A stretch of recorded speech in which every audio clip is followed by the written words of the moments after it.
ಅಧಿಕಾರಕ್ಕೆ ಬರಲೇಬೇಕೆಂಬ ಹಠಕ್ಕೆ ಬಿದ್ದಿರುವ ರಾಜಕೀಯ ಪಕ್ಷಗಳು ಆರ್ಥಿಕ ತಜ್ಞರ ಜೊತೆ ಸರಿಯಾಗಿ ಚಿಂತಿಸದೆ ಚುನಾವಣೆಗಿಂತ ಮುಂಚೆ ಅತ್ಯಾಕರ್ಷಕ ಗ್ಯಾರಂಟಿಗಳನ್ನು ಜನತೆ ಮುಂದೆ ಇಟ್ಟು ಅಧಿಕಾರಕ್ಕೆ ಬಂದ ಮೇಲೆ ಕೊಟ್ಟ ಭರವಸೆಗಳನ್ನು ಸರಿಯಾಗಿ ಈಡೇರಿಸದೆ ನಮ್ಮಿಂದನೇ ಕಿತ್ಕೊಂಡು ನಮಗೆ ಕೊಡುವಂತಹ ಮೆಗಾ ಸ್ಕೀಮ್ಗೆ ಎಲ್ಲ ಸರ್ಕಾರಗಳು ಕೂಡ ಮುಂದಾಗಿದ್ದಾವೆ.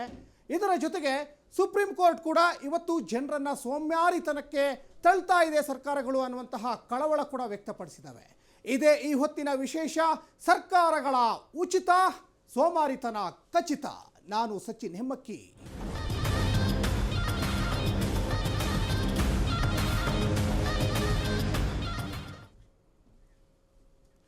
ಫ್ರೀ ಫ್ರೀ ಫ್ರೀ, ನನಗೂ ಫ್ರೀ ನಿನಗೂ ಫ್ರೀ ಅಂತ ಹೇಳಿಕೊಂಡು ಎಲ್ಲ ಸರ್ಕಾರಗಳು ಕೂಡ ಅಧಿಕಾರಕ್ಕೆ ಬರ್ತವೆ.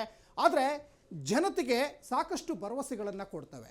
ಜನತೆ ಕೂಡ ಸರ್ಕಾರದವರು ನಮಗೆ ಭರವಸೆ ಕೊಟ್ಟಿದ್ದಾರೆ, ನಾವು ಇವ್ರನ್ನ ಗೆಲ್ಲಿಸಿದ್ರೆ ನಮಗೆ ಒಂದು ಆಧಾರ ಸ್ತಂಭ ಆಗುತ್ತೆ, ನಮ್ಮ ಬಡತನ ಎಲ್ಲ ಸಾಕಷ್ಟು ಸಮಸ್ಯೆಗಳಿಂದ ನಾವು ದೂರ ಆಗ್ತೀವಿ ಅನ್ನುವಂತಹ ನಿಟ್ಟಿನಲ್ಲಿ ಸಾಕಷ್ಟು ಸರ್ಕಾರಗಳನ್ನು ಗೆಲ್ಲಿಸುವಂತಹ ನಿಟ್ಟಿನಲ್ಲಿ ಈ ಹಿಂದೆಯಿಂದನೂ ಕೂಡ ಜನ ನಂಬಿರುವಂತಹ ಸರ್ಕಾರಕ್ಕೆ ಮತದಾನವನ್ನು ಮಾಡ್ಕೊಂಡು ಬರ್ತಾ ಇದ್ದಾರೆ. ಆದರೆ ಬಹಳ ಮುಖ್ಯವಾಗಿ ಕೊಟ್ಟಿರುವಂತಹ ಭರವಸೆಗಳು ಎಷ್ಟರ ಮಟ್ಟಿಗೆ ಈಡೇರಿದ್ದಾವೆ, ಈಡೇರಿದ್ರೂ ಕೂಡ ಮತ್ತೆ ಈ ಭರವಸೆಗಳ ಕಡೆನೇ ಜನ ಮುಖ ಮಾಡ್ತಾ ಇದ್ದಾರೆ. ಉದ್ಯೋಗ ಸೃಷ್ಟಿ ಆಗ್ತಾ ಇಲ್ಲ, ಜನರು ಸ್ವಾವಲಂಬಿಯಾಗಿ ಬದುಕಬೇಕು ಅಂತ ಒಂದು ಕಡೆ ಈ ಹಿಂದೆ ಸಾಕಷ್ಟು ಪ್ರಜ್ಞಾವಂತರು ತಿಳಿದಂಥವರು ಹೇಳ್ತಾ ಇರ್ತಾರೆ. ಆದರೂ ಕೂಡ ಅಧಿಕಾರಕ್ಕೆ ಬರಲೇಬೇಕು ಎಂಬ ಹಪಾಹಪಿಯಲ್ಲಿ ಸಾಕಷ್ಟು ಸರ್ಕಾರಗಳು ಇಂತಹ ಉಚಿತ ಸೌಲಭ್ಯದ ಸ್ಕೀಮ್ಗಳನ್ನು ಕೊಟ್ಕೊಂಡು ಬರ್ತಾ ಇದ್ದಾವೆ. ಹಾಗಾದರೆ ಈ ಉಚಿತ ಸ್ಕೀಮ್ಗಳಿಂದ ಎಷ್ಟು ಪ್ರಯೋಜನ ಆಗಿದೆ, ಯಾವೆಲ್ಲ ವರ್ಗದವರಿಗೆ ಅನಾನುಕೂಲ ಆಗಿದೆ? ಹಾಗಾದರೆ ಸುಪ್ರೀಂ ಕೋರ್ಟ್ ಯಾಕೆ ಈ ಕಳವಳವನ್ನು ವ್ಯಕ್ತಪಡಿಸ್ತಾ ಇದೆ?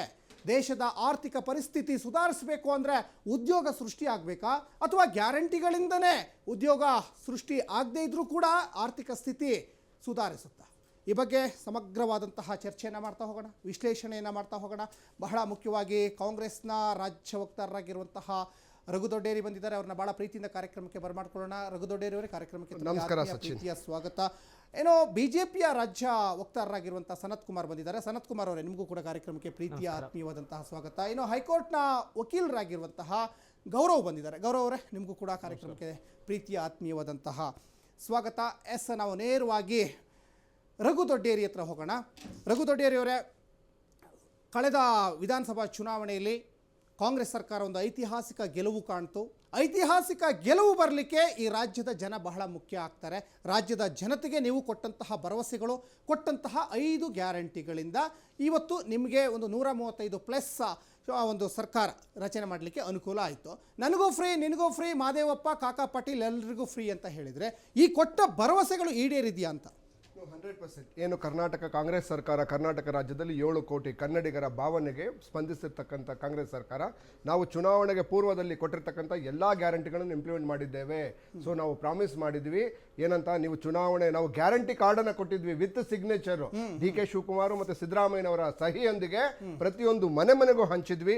ನಾವು ನಮ್ಮ ಸರ್ಕಾರ ಇದು ಚೆಕ್ ರೀತಿ, ಹೇಗೆ ನೀವು DD-ಯನ್ನು ಸಿಗ್ನೇಚರ್ ಹಾಕಿ ಕೊಡ್ತೀರಿ ಅಥವಾ ಚೆಕ್ನ ಸಿಗ್ನೇಚರ್ ಹಾಕಿ ಕೊಡ್ತೀವಿ, ನಮ್ಮ ಸರ್ಕಾರ ಬರುವುದು ಖಚಿತ, ಉಚಿತ ಗ್ಯಾರಂಟಿ ಖಚಿತ, ಈ ಗ್ಯಾರಂಟಿಯನ್ನು ಉಚಿತವಾಗಿ ಕೊಡೋದು ಖಚಿತ ಅಂತ ಹೇಳಿ ಉಚಿತ ಗ್ಯಾರಂಟಿಯನ್ನು ಖಚಿತವಾಗಿ ಕೊಡ್ತೀವಿ ಅಂತ ಹೇಳಿದಂತ ಕಾಂಗ್ರೆಸ್ ಸರ್ಕಾರ ಅಧಿಕಾರಕ್ಕೆ ರಾಜ್ಯದ ಉಚಿತ ಖಚಿತ ನಿಶ್ಚಿತ ಹೌದು ಉಚಿತ ಖಚಿತ ನಾಯಕರುಗಳು ಕೂಡ ಇದನ್ನ ಹೇಳ್ತಾ ಹೌದು ಉಚಿತ ಖಚಿತ ನಿಶ್ಚಿತವಾಗಿ ಕೊಟ್ಟಿರ್ತಕ್ಕಂಥ ಒಂದು 7 ಕೋಟಿ ಕನ್ನಡಿಗರು ನಮ್ಮ ಮೇಲೆ ಇಟ್ಟಂತ ಭರವಸೆಯನ್ನ, ನಂಬಿಕೆಯನ್ನ ಉಳಿಸ್ಕೊಂಡು ಇವತ್ತು ಇಡೀ ಪ್ರಪಂಚದಲ್ಲಿ ಒಂದು ಅತಿ ದೊಡ್ಡ ಏನು ಸಾಮಾಜಿಕ ಯೋಜನೆ ಏನಿದೆ, ಸಾಮಾಜಿಕ ಸಬಲೀಕರಣ ಯೋಜನೆ, ಆರ್ಥಿಕ ಪುನಶ್ಚೇತನ ಯೋಜನೆ, ಅದು ಕರ್ನಾಟಕ ಸರ್ಕಾರದಲ್ಲಿ ಸರ್ಕಾರವೇ 58,000 ಕೋಟಿಯನ್ನ ಕೊಟ್ಟು ಜನರ ಆರ್ಥಿಕ ಸ್ವಾವಲಂಬಿಯನ್ನಾಗಿ ಮಾಡೋದು. ಅಂದ್ರೆ ಸರ್ಕಾರದ ಹಣವನ್ನು ಕೊಟ್ಟು ಎಕನಾಮಿಕ್ ಆಕ್ಟಿವಿಟೀಸ್ ಗಳನ್ನ ಕ್ರಿಯೇಟ್ ಮಾಡೋದು ಅಂತ. ಅಂದ್ರೆ ಯಾರೋ ಒಂದು 2,000 ರೂಪಾಯಿ ತೆಗೆದುಕೊಂಡ್ರೆ ಒಂದು ಹೆಣ್ಮಗಳು ಯಾರೋ ಮಗುಗೆ ಒಂದು ಬಟ್ಟೆ ಕೊಡಿಸ್ತಾರೆ, ಇನ್ನೊಂದು ಶೂ ಕೊಡಿಸ್ತಾರೆ, ಪುಸ್ತಕ ಕೊಡ್ತಾರೆ. ಸೊ ಹಾಗಾಗಿ ಕಾಂಗ್ರೆಸ್ ಸರ್ಕಾರ ಬಡವರ ಪರವಾಗಿ, ಈ ದೀನ ದಲಿತರ ಪರವಾಗಿ ಕೆಲಸ ಮಾಡ್ತಾ ಇರ್ತಕ್ಕಂಥ ಸರ್ಕಾರವನ್ನ ಜನ ನಂಬಿದ್ದಕ್ಕೆ ಮಾಡಿದ್ದೇವೆ. ಸೊ ಬಿಜೆಪಿ ಸರ್ಕಾರ ಏನು ಚುನಾವಣೆಗೆ ಮೊದಲು ಅಂದ್ರೆ ನಮ್ಮ ಕರ್ನಾಟಕ ಸರ್ಕಾರ ಕಾಂಗ್ರೆಸ್ ಗ್ಯಾರಂಟಿಯನ್ನ ಎಲ್ಲ ತೆಗಳ್ತಾ ಇದ್ರು, ಎಲ್ಲರೂ ಕ್ರಿಟಿಸೈಸ್ ಮಾಡಿದ್ರು ಕೇಂದ್ರ ಸರ್ಕಾರ ಅಂತ. ಸೊ ನಾನು ಕರ್ನಾಟಕದಲ್ಲಿ ಗ್ಯಾರಂಟಿ ಕೊಟ್ಬಿಟ್ರೆ ಕರ್ನಾಟಕ ಆರ್ಥಿಕ ಪರಿಸ್ಥಿತಿ ದಿವಾಳಿ ಆಗ್ಬಿಡುತ್ತೆ, ಅದು ಪಾಕಿಸ್ತಾನ ಬಾಂಗ್ಲಾದೇಶ ಆಗ್ಬಿಡ್ತದೆ ಆಗ್ಬಿಡುತ್ತೆ, ಶ್ರೀಲಂಕಾ ಆಗ್ಬಿಡುತ್ತೆ ಅಂತ. ಸೊ ನಾನು ಅವ್ರಿಗೆ ಅವಾಗ್ಲೇ ಹೇಳಿದೆ, ಸೊ ನೀವು ನಿಮ್ಮ ಬಿಜೆಪಿ ಸರ್ಕಾರದ ಯೋಚನೆಗಳು ನೀವು ಕಾಂಪೀಟ್ ಮಾಡೋದು ಕೇವಲ ಬಾಂಗ್ಲಾದೇಶ್, ಪಾಕಿಸ್ತಾನ ಇವರೇ ಮೇಲೆ, ಆದ್ರೆ ಕಾಂಗ್ರೆಸ್ ಸರ್ಕಾರ ಮಾತ್ರ ಇಡೀ ಪ್ರಪಂಚದಲ್ಲಿ ಇರ್ತಕ್ಕಂಥ ದೊಡ್ಡ ದೇಶಗಳಾದಂತ ಅಮೆರಿಕ, ಜಪಾನ್, ಜರ್ಮನಿ, ಚೀನಾ ಜೊತೆ ಕಾಂಪೀಟ್ ಮಾಡಿರ್ತಕ್ಕಂಥ ಕಾಂಗ್ರೆಸ್ ಪಕ್ಷ, ನೀವು ನಿಮ್ಮ ಯೋಜನೆಗಳು ಅಂತ ಹೇಳಿ ನಾವು ಕ್ರಿಟಿಸೈಸ್ ಮಾಡಿದ್ವಿ. ಆದ್ರೆ ಇವತ್ತು ಕಾಂಗ್ರೆಸ್ ಸರ್ಕಾರ ಕೊಟ್ಟಂತ ಗ್ಯಾರಂಟಿಗಳನ್ನೇ ಕಟ್ ಅಂಡ್ ಪೇಸ್ಟ್ ಮಾಡಿದೆ, ಕಾಪಿ ಮಾಡಿದೆ. ಇಡೀ ದೇಶಾದ್ಯಂತ ಮಹಾರಾಷ್ಟ್ರದಲ್ಲಿರ್ಬೋದು, ಇಲ್ಲಿ ಕ್ರಿಟಿಸೈಸ್ ಮಾಡ್ತಾರೆ ಬಂದು ಕರ್ನಾಟಕದಲ್ಲಿ. ಜಸ್ಟ್ 6 ತಿಂಗಳು ಮೊದಲು ಚುನಾವಣೆಗೆ ಮೊದಲು ಕ್ರಿಟಿಸೈಸ್ ಮಾಡ್ತಾರೆ, ಕರ್ನಾಟಕ ಏನು ಆರ್ಥಿಕ ದಿವಾಳಿ ಆಗ್ಬಿಡ್ತದೆ ಅಂತ ಹೇಳಿ. ಮಹಾರಾಷ್ಟ್ರದಲ್ಲಿ ಕೊಡ್ತಾರೆ, ಹರಿಯಾಣದಲ್ಲಿ ಕೊಡ್ತಾರೆ, ಈಗ ದೆಹಲಿನಲ್ಲೂ ಅನೌನ್ಸ್ ಮಾಡಿದ್ರೆ ಕೊಡ್ಲೇಬೇಕಾಗಿದೆ. ಸೊ ಹಾಗಾದ್ರೆ ಇವರ ಮೂಲ ಉದ್ದೇಶ ಏನು ಅಂದ್ರೆ ಕಾಂಗ್ರೆಸ್ ಮಾಡೆಲ್ ಆಫ್ ಡೆವಲಪ್ಮೆಂಟ್ ಏನಿದೆ ಏನು ಇಡೀ ದೇಶಕ್ಕೆ Congress model, Karnataka model development ಇಡೀ ದೇಶದಲ್ಲಿ ಬರ್ತಾ ಇದೆ. ಸೊ ಇದೇ ಜೊತೆಗೆ ನಾನು ಇನ್ನೊಂದು ಮಾತನ್ನ ಹೇಳ್ತೇನೆ, ಕಾಂಗ್ರೆಸ್ ಸರ್ಕಾರ ಏನು ಗ್ಯಾರಂಟಿಗಳನ್ನ ಕೊಟ್ಟಿದೆ, ನಾವು ಗ್ಯಾರಂಟಿ ಮಾತ್ರ ಕೊಟ್ಟಿಲ್ಲ, ನಾವು it's a growing economy. Karnataka ರಾಜ್ಯದ ಎಕನಾಮಿ ಇದೆ, it's a growing economy. Okay, ಆ ಗ್ರೋಯಿಂಗ್ ಎಕನಾಮಿನಲ್ಲಿ it's keep on growing. So ನಾವು ಡೆವಲಪ್ಮೆಂಟ್ಗೆ ಬೆಂಗಳೂರು ಒಂದರಲ್ಲೇ ನಿಮ್ಗೆ ಹೇಳ್ತೇನೆ, 1,70,76,000 ಕೋಟಿಯ ಪ್ರಾಜೆಕ್ಟ್ ನಡೀತಾ ಇದೆ ಕರ್ನಾಟಕದ ಬೆಂಗಳೂರು ಸಿಟಿ ಒಂದರಲ್ಲೇನೆ. 1,76,000 ಕೋಟಿ. ಸೊ ಟನಲ್ ರೋಡ್ಗಳಿರ್ಬೋದು, 14 ಫ್ಲೈಓವರ್ಗಳು, ಮತ್ತೆ ಸಣ್ಣ ಸಣ್ಣ ರಸ್ತೆಗಳು ಡೆವಲಪ್ಮೆಂಟ್ ಏನು 2,000 ಕೋಟಿ ನಾವು ಕೇವಲ ಇದಕ್ಕೆ ವೈಟ್ ಟಾಪಿಂಗ್ ಮಾಡ್ತಾ ಇದ್ದೀವಿ. ಅಂದ್ರೆ ಅಭಿವೃದ್ಧಿಯ ಪರ್ವವನ್ನ ಆರಂಭಿಸಿರ್ತಕ್ಕಂಥದ್ದೇ ಕಾಂಗ್ರೆಸ್ ಸರ್ಕಾರ. ಗ್ಯಾರಂಟಿ ಜೊತೆಗೆ ಅಭಿವೃದ್ಧಿಯನ್ನ ಜೊತೆಗೆ ಏನು ಎತ್ತಿನ ಗಾಡಿಯಾಗಿ ತೆಗೆದುಕೊಂಡು ಹೋಗ್ತಾ ಇರ್ತಕ್ಕಂಥ ಒಂದು ಸರ್ಕಾರ ಅದು ಕಾಂಗ್ರೆಸ್ ಸರ್ಕಾರ. ಸೊ ಗ್ಯಾರಂಟಿಯಿಂದ ಜನ ನೆಮ್ಮದಿಯಿಂದ ಇದ್ದಾರೆ. ಸೊ ಬಟ್ ಒಂದು ಸುಪ್ರೀಂ ಕೋರ್ಟ್ ಅಲ್ಲಿ ಏನೋ ಯಾರೋ ಸುಪ್ರೀಂ ಕೋರ್ಟ್ ರಿಟೈರ್ಡ್ ಜಡ್ಜ್ ಒಂದು ಸ್ಟೇಟ್ಮೆಂಟ್ ಸೊ ಅವ್ರ ಜಡ್ಜ್ ನೋಡಿದೆ. ಆದ್ರೆ ಈಗ್ಲೂ ಕೂಡ ಒಂದು ಮನಸ್ಥಿತಿ ಇದೆ, ಏನು ಅಂತಾರೆ ಗುಲಾಮಗಿರಿ ಮನಸ್ಥಿತಿ. ಅಂದ್ರೆ ಈ ದೇಶದ ಬಡವರು, ಕಷ್ಟಪಡುವವರು ಯಾವಾಗ್ಲೂ ಕಷ್ಟನೇ ಪಡ್ತಿರ್ಬೇಕು. ಸೊ ಅದೇ ಎಸಿ ಒಳಗಡೆ ಕುತ್ಕೊಂಡು ಜೀವನ ಮಾಡೋರು, ಎಸಿ ಒಳಗಡೆ ಶ್ರೀಮಂತರಾಗಿರ್ಬೇಕು. ಅವ್ರು ಮಾತ್ರ ಹೊರಗಡೆ ಹೋಗ್ಬೋದು, ಕಾರಲ್ಲಿ ಹೋಗ್ಬೋದು, ಐಷಾರಾಮಿ ಕಾರಲ್ಲಿ ಹೋಗ್ಬೋದು, ಏನು ವಿಮಾನದಲ್ಲಿ ಟ್ರಾವೆಲ್ ಮಾಡ್ಬೋದು, ಹೋಗಿ ಬ್ಯಾಂಕಾಕ್ ಹೋಗಿ ಏನು ಬೇರೆ ಬೇರೆ ಟ್ರಿಪ್ಗಳು ಮಾಡ್ಕೊಂಡು ಬರ್ಬೋದು. ಆದ್ರೆ ಏನು ಕೂಲಿ ಕಾರ್ಮಿಕ ಮಾತ್ರ ಅವನ ಬದುಕನ್ನ ಎಂಟೈರ್ ಜೀವನವನ್ನ ಅವನು ಸವಿಸ್ತಾನೆ ಇರ್ಬೇಕಾ?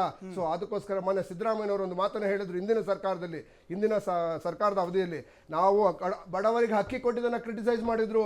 ಫ್ರೀ ಅಕ್ಕಿಯನ್ನು ಏನು 2013ರಿಂದ 2018ರವರೆಗೆ ಕಾಂಗ್ರೆಸ್ ಸರ್ಕಾರ ಅಧಿಕಾರಕ್ಕೆ ಬಂದ ಮೊದಲ ದಿನವೇ ನಾವು ಅಕ್ಕಿಯನ್ನೇನು ಕೊಟ್ಟಿದ್ವಿ, ಕ್ರಿಟಿಸೈಸ್ ಮಾಡಿದ್ರು. ಬಡವರು ಸೋಮಾರಿಗರಾಗ್ತಾರೆ, ನೀವು ರೈತರು ಸೋಮಾರಿಗಳಾಗ್ತಾರೆ. ನೀವು ಅಧಿಕಾರಕ್ಕೆ ಬರೋಕ್ಕಿಂತ ಮುಂಚೆ 10 kg ಅಕ್ಕಿ ಘೋಷಣೆ ಮಾಡಿದ್ರಿ. ಕೇಂದ್ರ ಸರ್ಕಾರದ 5 kg ಬರ್ತಾ ಇದೆ ಅಂದ್ರೆ ನೀವು ಘೋಷಣೆ ಮಾಡಿದ 10 kg ಕೊಡ್ಬೇಕಲ್ವಾ? ಎಲ್ಲಿ ಕೊಡ್ತಾ ಇದ್ದೀರಾ? ನೀವು 10 kg ಪ್ಲಸ್ ಕೇಂದ್ರದ್ದು 5, ಅಲ್ಲಿ 15 kg ಕೊಡ್ಬೇಕಾಗತ್ತೆ. ಅಲ್ಲ, ನೀವು ಘೋಷಣೆ ಮಾಡಿದ 10 kg. ಅಲ್ಲ, ಉತ್ತರ ತಗೊಳ್ತೀನಿ, ನಿಮ್ಮಿಂದ ಉತ್ತರ ತಗೊಳ್ತೀನಿ. ಅಲ್ಲ, ಒಂದು 10 ಸೆಕೆಂಡ್ ಅಲ್ಲಿ ಹೇಳ್ಬಿಡ್ತೇನೆ. ಸೊ ಹಾಗಾಗಿ ಅವರು ಈ ದೇಶದ ಏನು ಜನರನ್ನ ಸೋಮಾರಿಗಳನ್ನ ಮಾಡ್ತಾರೆ ಅಂತ ಅವ್ರು ಸಿದ್ದರಾಮಯ್ಯನವ್ರನ್ನ ಮಾತಾಡಿದ್ರು. ಅಲ್ಲ ರೀ, ಅವರ ಶತಮಾನಗಳಿಂದ ಬಡವರು, ಕೂಲಿ ಕಾರ್ಮಿಕರು ದುಡಿತಾನೆ ಇದ್ದಾರೆ, ನೀವು ದುಡಿಸ್ಕೊಂತಾನೆ ಇದ್ದೀರಾ, ರೆಸ್ಟ್ ತಗೊಳ್ಳಿ ಬಿಡ್ರಿ ಅಂತ ನಾನು ಅದನ್ನ ಹೇಳ್ತೇನೆ. ಯಾಕೆ ಬಡವರು ಮಾತ್ರ ಪ್ರತಿದಿನ ದುಡಿಬೇಕಾ? ನೀವು ಮಾತ್ರ ರೆಸ್ಟ್ ತಗೊಂಡು ಫಾರಿನ್ಗೆ ಹೋಗ್ತೀರಿ, ಅಥವಾ ಇನ್ನೇನು ಐಷಾರಾಮಿ ಜೀವನಗಳು ಮಾಡ್ತೀರಿ, ರೆಸಾರ್ಟ್ ಅಲ್ಲಿ ಹೋಗ್ತೀರಿ, ಇನ್ನೆಲ್ಲೋ ಇರ್ತೀರಿ. ಸೊ ಕೂಲಿ ಕಾರ್ಮಿಕರು ಸ್ವಲ್ಪ ರೆಸ್ಟ್ ತಗೊಳ್ಳಿ, ಈ ದೇಶಕ್ಕೆ ಅವಶ್ಯಕತೆ ಇದೆ. ಓಕೆ, ಸನತ್ ಕುಮಾರ್ ಅವರೇ, ಕಾಂಗ್ರೆಸ್ ಸರ್ಕಾರ 2023ರ ಅಸೆಂಬ್ಲಿ ಚುನಾವಣೆಗಿಂತ ಮುಂಚೆ ಗ್ಯಾರಂಟಿಗಳನ್ನ ಘೋಷಣೆ ಮಾಡ್ತು. ಕೊಟ್ಟ ಗ್ಯಾರಂಟಿಗಳನ್ನ ಬಹುತೇಕ ಈಡೇರಿಸಿದೆ ಅಂತ ಕಾಂಗ್ರೆಸ್ ಲೀಡರ್ಗಳು ಕೂಡ ಈಗ ಸಮರ್ಥನೆಯನ್ನು ಮಾಡ್ಕೊಳ್ತಾ ಇದ್ದಾರೆ.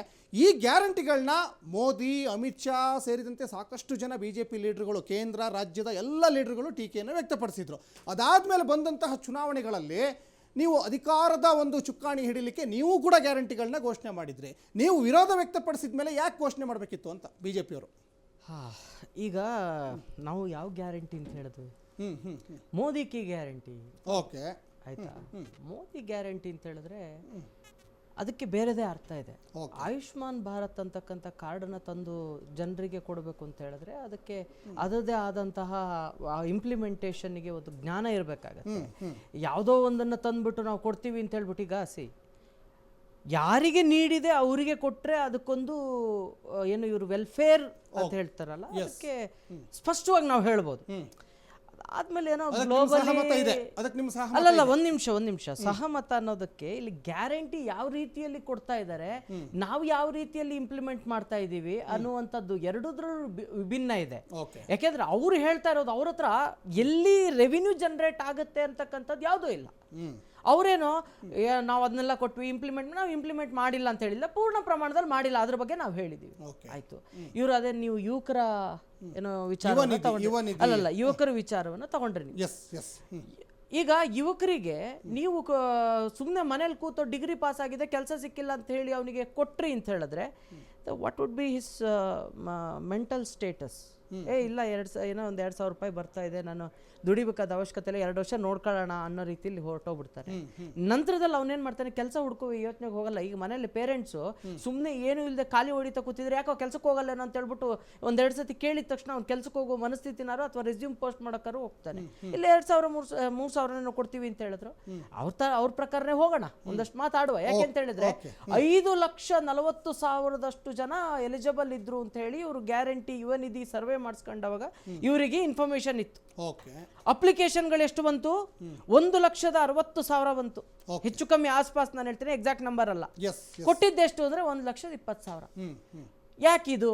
ನೀವು ಕೊಡ್ತೀವಿ ಅಂತ ಹೇಳಿದ್ರೆ ಕೊಡಿ, ಎಲ್ರಿಗೂ ಕೊಡಿ. ಯಾರಿಗೆ ನೀವು ಸರ್ವೆ ಮಾಡಿಸ್ಕೊಂಡಿದ್ರಲ್ಲ, ಡಿಪ್ಲೊಮೊ ಡಿಗ್ರಿ ಅಂತ ಏನೇನೋ ಹೇಳ್ಕೊಂಡು ಕೊಟ್ಟಿದ್ರಲ್ಲ, ಎಲ್ರಿಗೂ ಕೊಡಿ. ನಾವೇನು ನಿಮ್ಮ ಹತ್ರ ಬೇರೆ ಏನು ಕೇಳಲಿಲ್ಲ, ಕೊಡಿ ಅನ್ನೋದು ಕೊಡಿ, ಆಯ್ತಾ? ಅದ್ರ ಬದಲು ಕೋಚಿಂಗ್ ಸೆಂಟರ್ಗಳನ್ನು ತೆಗೆದು UPSC ಇರ್ಬೋದು, KPSC ಇರ್ಬೋದು, KS ಇರ್ಬೋದು, ಇದು ಟ್ರೈನಿಂಗ್ ಕೊಡ್ಬೋದಾಗಿತ್ತಲ್ಲ.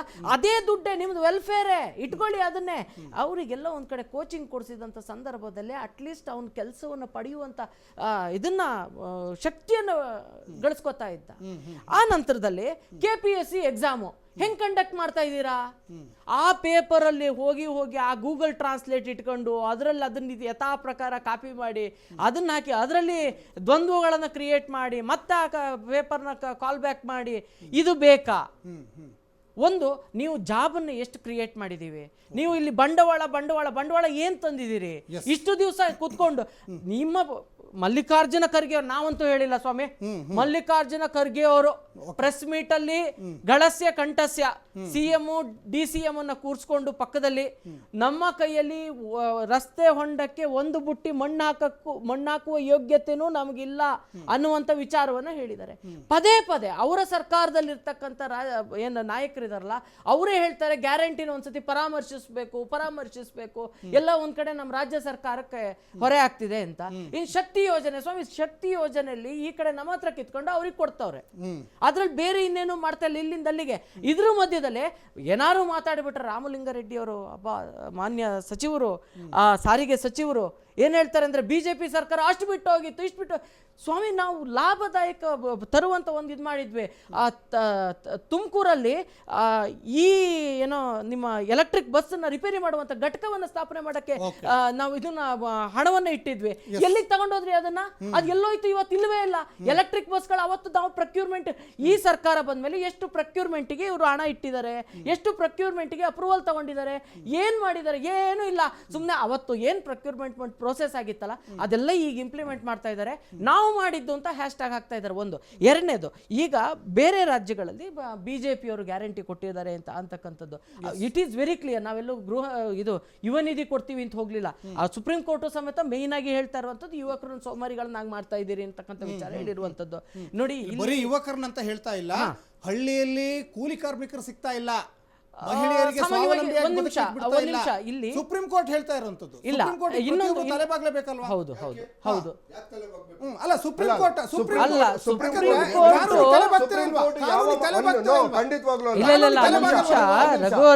ಕೋರ್ಟ್ ಒಂದೇ ನಿಮಿಷ ಬ್ರದರ್. ಸುಪ್ರೀಂ ಕೋರ್ಟ್ ಸಾರಿ ಇಂಟರಪ್ಟ್ ಮಾಡಿ. ಸುಪ್ರೀಂ ಕೋರ್ಟ್ ಯಾವಾಗ್ಲಾರು ದೇಶದಲ್ಲಿ ಕಾನೂನು ಸುವ್ಯವಸ್ಥೆ ಅಥವಾ ಏನಾದ್ರೂ ಡಿಫರೆಂಟ್ ಆಗಿ ಹೋದಾಗ ಮಾತ್ರ ಸುಪ್ರೀಂ ಕೋರ್ಟ್ ಇಂಟರ್ಫಿಯರ್ ಆಗಬೇಕು. ಸುಪ್ರೀಂ ಕೋರ್ಟ್ ದೇಶದಲ್ಲಿ ಆಗ್ತಿರುವಂತಹ ಪರಿಸ್ಥಿತಿ ಬಗ್ಗೆ ಏನು ಸಮಸ್ಯೆ ಇಲ್ಲ. ಸುಪ್ರೀಂ ಕೋರ್ಟ್ಗೆ ಅವಶ್ಯ ಆ ಜ್ಞಾನನೇ ಇಲ್ಲ. ಆ ಸುಪ್ರೀಂ ಕೋರ್ಟ್ ಯಾರು ಜಡ್ಜ್ ಮಾತಾಡಿದಾರೋ ಅವರು ಈ ದೇಶದಲ್ಲಿ ಯಾವ್ದಾದ್ರು ಒಂದು ಎಕನಾಮಿಕ್ ಮಾಡೆಲ್ ಅನ್ನ, ಒಂದು ಕರ್ನಾಟಕ ಮಾಡೆಲ್ ಅನ್ನ ಕ್ರಿಯೇಟ್ ಮಾಡ್ತಾ ಇದ್ದೀವಿ. ದೇಶದ ಇಡೀ ದೇಶಕ್ಕೆ ಅವಶ್ಯಕತೆ ಇದೆ. ಅದು ನಿಮ್ಮ ಸರ್ಕಾರ ಅಧಿಕಾರಕ್ಕೆ ಬರೋದಕ್ಕಿಂತ ಮುಂಚೆ 55,000 ಕೋಟಿ ಮೀಸಲಿಡ್ತೀವಿ ಅಂತ ಸಿದ್ದರಾಮಯ್ಯನವರು. ಮತ್ತೆ ಯಾಕೆ BMTC KSRTC ಬಸ್ ರೇಟ್ ಜಾಸ್ತಿ ಆಯ್ತು? ಹಾಲಿನ ರೇಟ್ ಯಾಕೆ ಜಾಸ್ತಿ ಆಯ್ತು? ಪೆಟ್ರೋಲ್ ಡೀಸೆಲ್ ರೇಟ್ ಜಾಸ್ತಿ ಆಯ್ತು. ಎಲ್ಲವೂ ಕೂಡ ರೇಟ್ ಜಾಸ್ತಿ ನೀವು ಎರಡು ಪ್ರಶ್ನೆಯನ್ನ ಕೇಳಿದಿರಿ. ಬೆಲೆ ಏರಿಕೆ ಬಗ್ಗೆ ಮಾತಾಡಿ. ನೀವು ಹೊರಗಡೆ ಹೋಗಿ ಒಂದೇ ಗ್ರೌಂಡ್ ಅಲ್ಲಿ ಕೇಳಿ, ಜನ ಏನ್ ಹೇಳ್ತಾರೆ, ನಾನು ಒಪ್ಕೊಳ್ತೇನೆ. ಇವತ್ತು ನಾವು ಬೆಲೆ ಏರಿಕೆ ಯಾಕೆ ಮಾಡಿದೀವಿ? ಬೆಲೆ ಏರಿಕೆ ಮಾಡಕ್ ಕಾರಣ ನಾವಲ್ಲ, ಕೇಂದ್ರ ಸರ್ಕಾರ ಪೆಟ್ರೋಲ್ ಡೀಸೆಲ್ ಬೆಲೆನ ಕಮ್ಮಿ ಮಾಡಿ ಸ್ವಾಮಿ. ಸುಪ್ರೀಂ ಕೋರ್ಟ್ ಪೆಟ್ರೋಲ್ ಡೀಸೆಲ್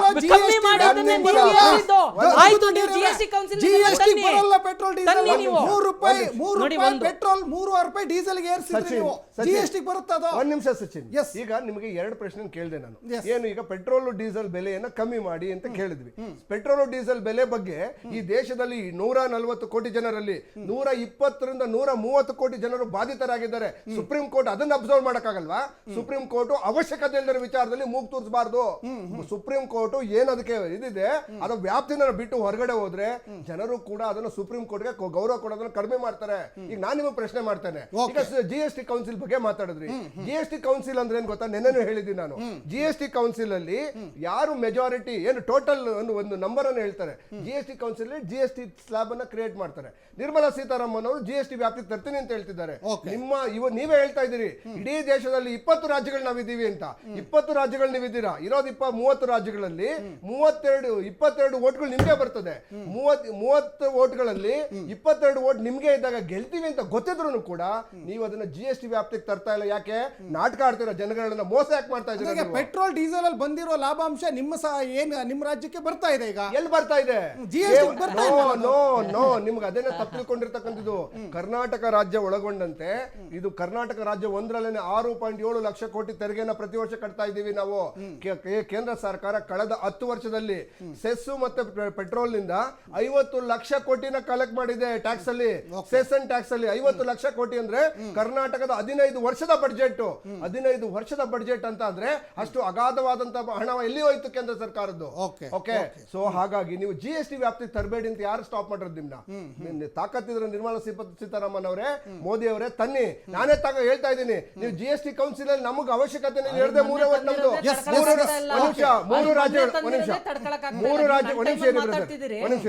ಮೂರು ರಾಜ್ಯಗಳಲ್ಲೇ ಕಾಂಗ್ರೆಸ್ ಇರೋದು. ನೀವೇ ಹೇಳ್ತಾ ಇದ್ದೀರಾ ಕಾಂಗ್ರೆಸ್ ಇರೋದೇ 3 ಓಟು. GST ಕೌನ್ಸಿಲ್ ಅಲ್ಲಿ 32 ಓಟ್ ಇದೆ. 32 ಓಟು ಅಂತ ಅಂದ್ರೆ ಏನು, ಒಬ್ರು ಸೆಂಟ್ರಲ್ ಮಿನಿಸ್ಟರ್ ಇರ್ತದೆ, ನಮ್ದು ಇರೋದು 3. ಇನ್ನು 29 ನಿಮ್ ಕೈಲೇ ಇದೆಯಲ್ಲ, 29 ಯಾಕೆ ತನ್ನಿ ನೀವು? ಅಂದ್ರೆ ನಾಟಕ, ಬೃಹನ್ ನಾಟಕ ಆಡುವುದನ್ನ ದಯವಿಟ್ಟು ನಿಲ್ಲಿಸಿ. ಜನತೆಗೆ ನೀವು ಚೀಟ್ ಮಾಡುವುದನ್ನ ನಿಲ್ಲಿಸಿ, ನೀವು ದ್ರೋಹ ಮಾಡೋದನ್ನ ನಿಲ್ಲಿಸಿ. ತನ್ನಿ GST ವ್ಯಾಪ್ತಿಗೆ ನಾನೇ ಚಾಲೆಂಜ್ ಮಾಡ್ತೀನಿ. 12 ಕೆಜಿ ಅಕ್ಕಿ ವಿಚಾರ, 10 ಕೆಜಿ ಅಕ್ಕಿ ವಿಚಾರ ಪೆಟ್ರೋಲ್ ಬಗ್ಗೆ ಮಾತಾಡಿ.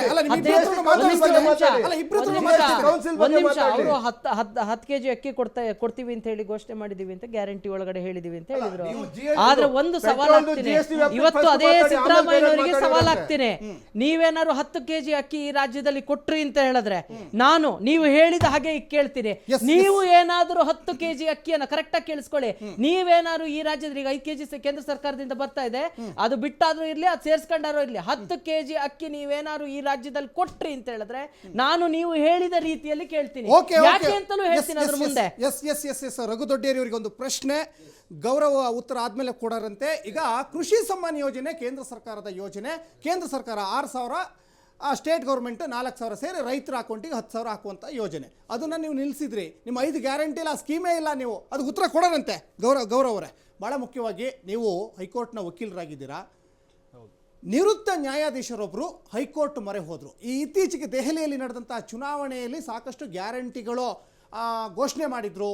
ಜನನ ದಾರಿ ತಪ್ಪಿಸ್ತಾ ಇದ್ದಾವೆ ಸರ್ಕಾರಗಳು. ಆ ಸರ್ಕಾರ ಈ ಸರ್ಕಾರ ಅಂತ ಹೇಳಿಲ್ಲ, ಬರೀ BJPನೋ ಕಾಂಗ್ರೆಸ್ ಆಮ್ ಆದ್ಮಿನೋ ಹೇಳಿಲ್ಲ, ಎಲ್ಲ ಸರ್ಕಾರಗಳು ಜನರ ದಾರಿ ತಪ್ಪಿಸ್ತಾ ಇದ್ದಾವೆ. ಇದು ಒಬ್ಬರು ನಿವೃತ್ತ ನ್ಯಾಯಾಧೀಶರ ಕಳವಳ. ಸುಪ್ರೀಂ ಕೋರ್ಟ್ ಮೊರೆ ಹೋಗಿ ಅಂತ ಹೈಕೋರ್ಟ್. ಏನು ಹೇಳ್ತೀರ ತಾವು ವಕೀಲರಾಗಿ? ಸರ್, ವಕೀಲರಾಗಿ ಮೊದಲನೇಗೆ ಸುಪ್ರೀಂ ಕೋರ್ಟ್ ಹೇಳೋ ಅಂತ ವಾಕ್ಯ ಏನಿರುತ್ತೆ ಅದು ಸುಮ್ಮನೆ ಹೇಳೋದಿಕ್ ಬರೋದಿಲ್ಲ.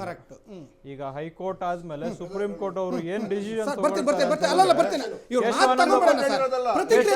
ರಿಟೈರ್ಡ್ ಜಡ್ಜ್ ಆ ವ್ಯಕ್ತಿ ಆ ಸ್ಥಾನದಿಂದ ನಿವೃತ್ತಿ ಆಗಿದ್ದಾರೆ ಅಂತ ಹೇಳಿದ್ರೆ ಅವ್ರಿಗೆ ಅದೇ ಗೌರವ ಇರುತ್ತೆ.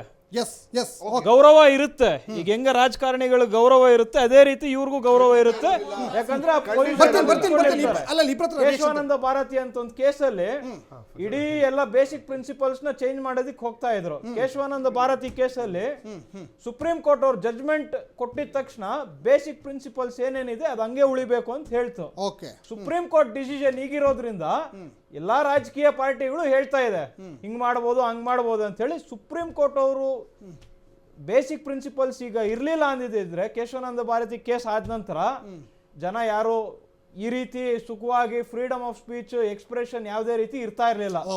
ಜೊತೆಗೆ ಈಗ ಏನು ಗ್ಯಾರಂಟಿಗಳೇನು ಕೊಡ್ತಾ ಇದ್ದಾರೆ, ಆರ್ಟಿಕಲ್ 292 ಯೂನಿಯನ್ ಗವರ್ಮೆಂಟ್ ಕೊಡ್ತಾರೆ, 293 ಆರ್ಟಿಕಲ್ ಅಲ್ಲಿ ಸ್ಟೇಟ್ ಗವರ್ಮೆಂಟ್ಸ್ ಎಲ್ಲ ಫ್ರೀ ಬೀಸ್ ಕೊಡಬಹುದು. Okay. ಈಗ ನಾವು ಫ್ರೀ ಬೀಸ್ ಅನ್ನೋದು ಎರಡು ರೀತಿ ನೋಡಬಹುದು. ಒಂದು ಫ್ರೀ ಬೀಸ್ ಉಚಿತವಾಗಿ ಏನೇನ್ ಕೊಡ್ತಾರೆ ಅದೆಲ್ಲ ಫ್ರೀ ಬೀಸ್ ಹೋಗುತ್ತೆ. Okay. ಮತ್ತೊಂದು ವೆಲ್ಫೇರ್ ಬರುತ್ತೆ. ಈಗ ಎಜುಕೇಶನ್ ಆಗಿರ್ಬೋದು, ಹೆಲ್ತ್ ಕೇರ್ ಆಗಿರ್ಬೋದು, ಇದೆಲ್ಲ ವೆಲ್ಫೇರ್ ಅಲ್ಲಿ ಬರುತ್ತೆ. ಇದು ಉಚಿತವಾಗಿ ಕೊಡ್ತಾ ಇದಾರೆ ಅಂತ ಹೇಳಿದ್ರೆ ಇದು ಫ್ರೀ ಬೀಸ್ ಎರಡೂ ಸೇಮ್ ಅಲ್ಲ, ಇದೇ ಬೇರೆ ಇದೇ ಬೇರೆ. ಮತ್ತೊಂದು ಏನ್ ಹೇಳ್ಬೇಕು ಅಂತ ಹೇಳಿದ್ರೆ, ಸುಪ್ರೀಂ ಕೋರ್ಟ್ ನಿವೃತ್ತ ನ್ಯಾಯಾಧೀಶರು ಏನಕ್ಕೆ ಈ ಮಾತು ಹೇಳ್ತಾರೆ ಅಂತ ಹೇಳಿದ್ರೆ, ಈಗ ಯುವಕರೆಲ್ಲ ಸೋಮಾರಿಗಳಾಗ್ತಾ ಇದ್ದಾರೆ. ಅದು 100% ಸತ್ಯ. ಏನಕ್ಕೆ ಅಂತ ಹೇಳಿದ್ರೆ, ಒಂದು ಸ್ಕಿಲ್ ಡೆವಲಪ್ಮೆಂಟ್ ಪ್ರೋಗ್ರಾಮ್ ರೀತಿ ಯಾವುದೇ ರೀತಿ ಮಾಡ್ತಾ ಇಲ್ಲ. ದುಡ್ಡು ಕೊಡ್ತಾರೆ, ಬಸ್ ಓಡಾಡೋದಕ್ಕೆ ಹೆಣ್ಮಕ್ಳಿಗೆ ಫ್ರೀ ಕೊಡ್ತಾ ಇದ್ದಾರೆ. ಇಬ್ರಿಗೂ ಕೊಡ್ಬೇಕು, ಈಕ್ವಾಲಿಟಿ ತರಬೇಕು. ಕೊಡ್ಬೇಕು ಅಂದ್ರೆ ಇಬ್ರಿಗೂ ತರಬೇಕಿತ್ತು, ಈಕ್ವಾಲಿಟಿ ಇರೋದ್ರಿಂದ. ಮತ್ತೊಂದು ಈಗ ಬಸ್ಸಸ್ ಎಲ್ಲ ಫ್ರೀ ಮಾಡಿದ್ದಾರೆ ಹೆಣ್ಮಕ್ಳಿಗೆ. ಮೆಟ್ರೋ ಎಲ್ಲ 1:10 ಪ್ರೈಸ್ ಇನ್ಕ್ರೀಸ್ ಮಾಡಿದ್ದಾರೆ. 50 ರೂಪಾಯಿ ಇರೋದು 120 ರೂಪಾಯಿ ಆಗ್ತಾ ಇದೆ. ಒಂದು ಮಗು ಸ್ಕೂಲ್ಗೆ ಹೋಗಿ ಬರ್ಬೇಕು ಅಂದ್ರೆ ಮೆಟ್ರೋ ಅಲ್ಲಿ ಮುಂಚೆ 50 ರೂಪಾಯಿ, ಈಗ 100 ರೂಪಾಯಿ ಕಟ್ತಾ ಇದ್ದಾರೆ. ಈಗ ಸಿಟಿಯಲ್ಲಿ ಮುಂಚೆ ಇದ್ದಷ್ಟು ಬಸ್ಗಳಿಗಿಲ್ಲ. ಅವಾಗ ಸ್ಕೀಮ್ ಹೆಂಗ್ ಇಂಪ್ಲಿಮೆಂಟೇಶನ್ ಆಗ್ತಾ ಇದೆ, ಇದು ಫ್ರೀ ಬಸ್ ಸ್ಕೀಮು. ಮೆಟ್ರೋ 1:2 ಆಗ್ತಾ ಇದೆ.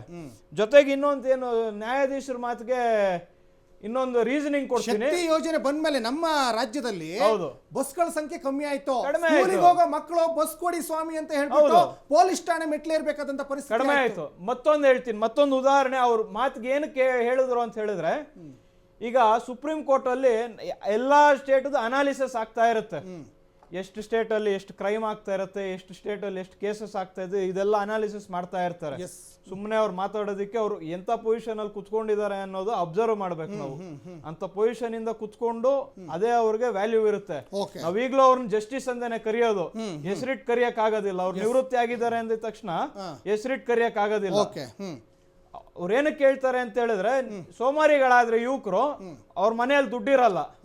2,000 ರೂಪಾಯಿ ಕೊಟ್ಬಿಟ್ರೆ ತಿಂಗಳೆಲ್ಲ ಬರೋದಿಲ್ಲ. 2,000 ರೂಪಾಯಿಗೆ 2,000 ರೂಪಾಯಿಗೆ ಏನ್ ಬರುತ್ತೆ?